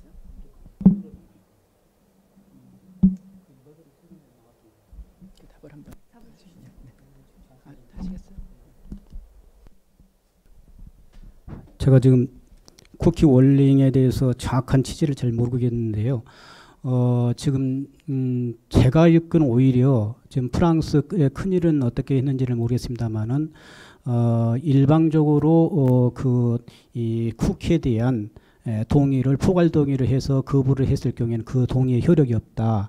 그래서 법 위반이다. 저는 오히려 지금 그렇게 알고 있고 쿠키에 대해서 그 안에 가서 들어가서 이렇게 선택할 수 있게끔 그렇게 보장을 하라.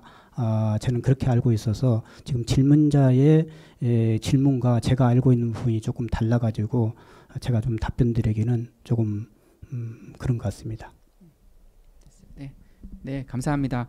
그리고 또 추가적인 설명을 하셨는데 아까 제가 설명드린 것 중에 이제 국내 기업에 다국적 기업의 상품을 수입해서 국내 기업들이 국내 판매하는 경우에 질문을 또 하셨는데 추가적인 설명을 하셨는데요. 이게 말씀이 국내 기업이 바로 유럽 내 다국적 기업에 국내 회원 정보 전달하는 게 아니라 국내 회원 정보를 다국적 기업의 국내 지사에 전달을 하는 것이고 그 다국적 기업의 국내 지사가 국내 회원 정보를 다시 본사 유럽에 있는 본사에 전달하는 거라 가지고 이런 경우에 다시 국내에 있는 그 사업자가 GDPR을 준수해야 되는가 질문하셨는데 전 이 상황은 똑같습니다. 똑같은 상황이라 아까 제가 설명드렸던 내용을 그대로 이해하시면 될 것 같고요. 지금 질문들이 상당히 많이 나왔는데요. 제가 이렇게 열띤 토론이 있을 거라고 생각을 했지만 온라인에도 불구하고 이렇게 많은 질문을 해주셔서 정말 감사드리고 여러분들께서 GDPR과 개인정보에 대한 관심이 얼마나 높은가를 다시 한번 확인할 수 있는 기회였던 것 같습니다. 아쉽지만 제가 시간이 거의 다 돼가지고 부득이하게 이걸로 이제 토론을 마쳐야 될 것 같고요. 혹시나 부가적인 질문이 있으시면 질문을 주시면 그거를 개별적으로 제가 패널께 전달하거나 아니면 기사를 통해서 또 여러분들께서 궁금증을 풀 수 있게끔 그렇게 하겠습니다. 저희가 네네.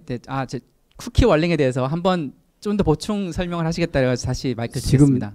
혹시 지금 제가 질문을 잘 이해를 못해서 그러는데 이 부분이 아닌가 싶어요. 그러니까 기존에도 지금도 마찬가지고요. 기존에도 쿠키를 수집할 때 쿠키의 목적이 오로지 그 계약 체결 및 이행을 위한 것이거나 통신을 목적을 위한 경우는 동의를 받지 않아도 되도록 되어 있습니다. 그렇기 때문에 쿠키를 무조건 다 이제 그 동의를 받아야 하는 부분은 아니고 그런 경우라고 그러면은 필수, 우리나라 본다고 어떻게 보면 필수 동의일 수도 있겠죠.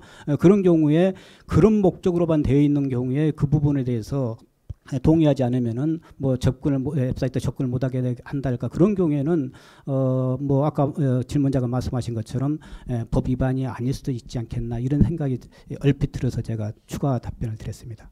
네, 감사합니다. 열띤 토론 정말 감사합니다. 그 저희가 아까 안내해드린 대로 혹시나 아직 그 성함을 안 올리신 분께서는 그 채팅창에다가 답을 이제 조남을 올려주시면 저희가 그분들 중에서 저희 키사 쪽에서 발송을 하도록 하겠습니다. EU 일반 개인정보보호법 GDPR 가이드북을 드디어 발간하고 오늘 이제 저희 여러분들께 선보이게 됐는데 이런 사업들이 앞으로 계속 우리 국민들과 기업들을 위해서 있었으면 좋겠다는 개인적인 바람을 하고요. 아쉽지만 오늘은 이걸로 이제 마무리해야 될 것 같고 이번 행사는 한국인터넷진흥원인 키사와 그 다음에 개인정보 전문가협회 그리고 사단법인 정보통신법 포럼이 공동으로 주최를 했고요. 저희가 이번에 이제 책을 내면서 많은 분들이 고생을 하셨지만 특히나 아까 말씀드린 키사에 계신 분들과 집필자분들 그리고 실무적으로 이제 언급을 아까 개별적으로 안 했지만 그 서겸손, 김윤정, 신세현 연구원들이 참 고생 많았습니다. 이 등 이외에도 정말 많은 분들이 같이 고생해 주셨는데 이런 분들의 그 노고 덕분에 이렇게 성공적으로 책을 발간할 수 있게 된 것 같습니다. 앞으로도 여러분들께서 계속 저희한테 관심을 가져주시고요. 정부와 또 키사가 같이 아마도 더 많은 활동을 할 것 같습니다. 앞으로도 관심을 가져주시면 우리나라 개인정보와 또 국제적인 그런 개인정보에 있어서 위상이 높아지지 않을까라는 그런 기대를 가지면서 오늘 행사를 마치도록 하겠습니다. 감사합니다.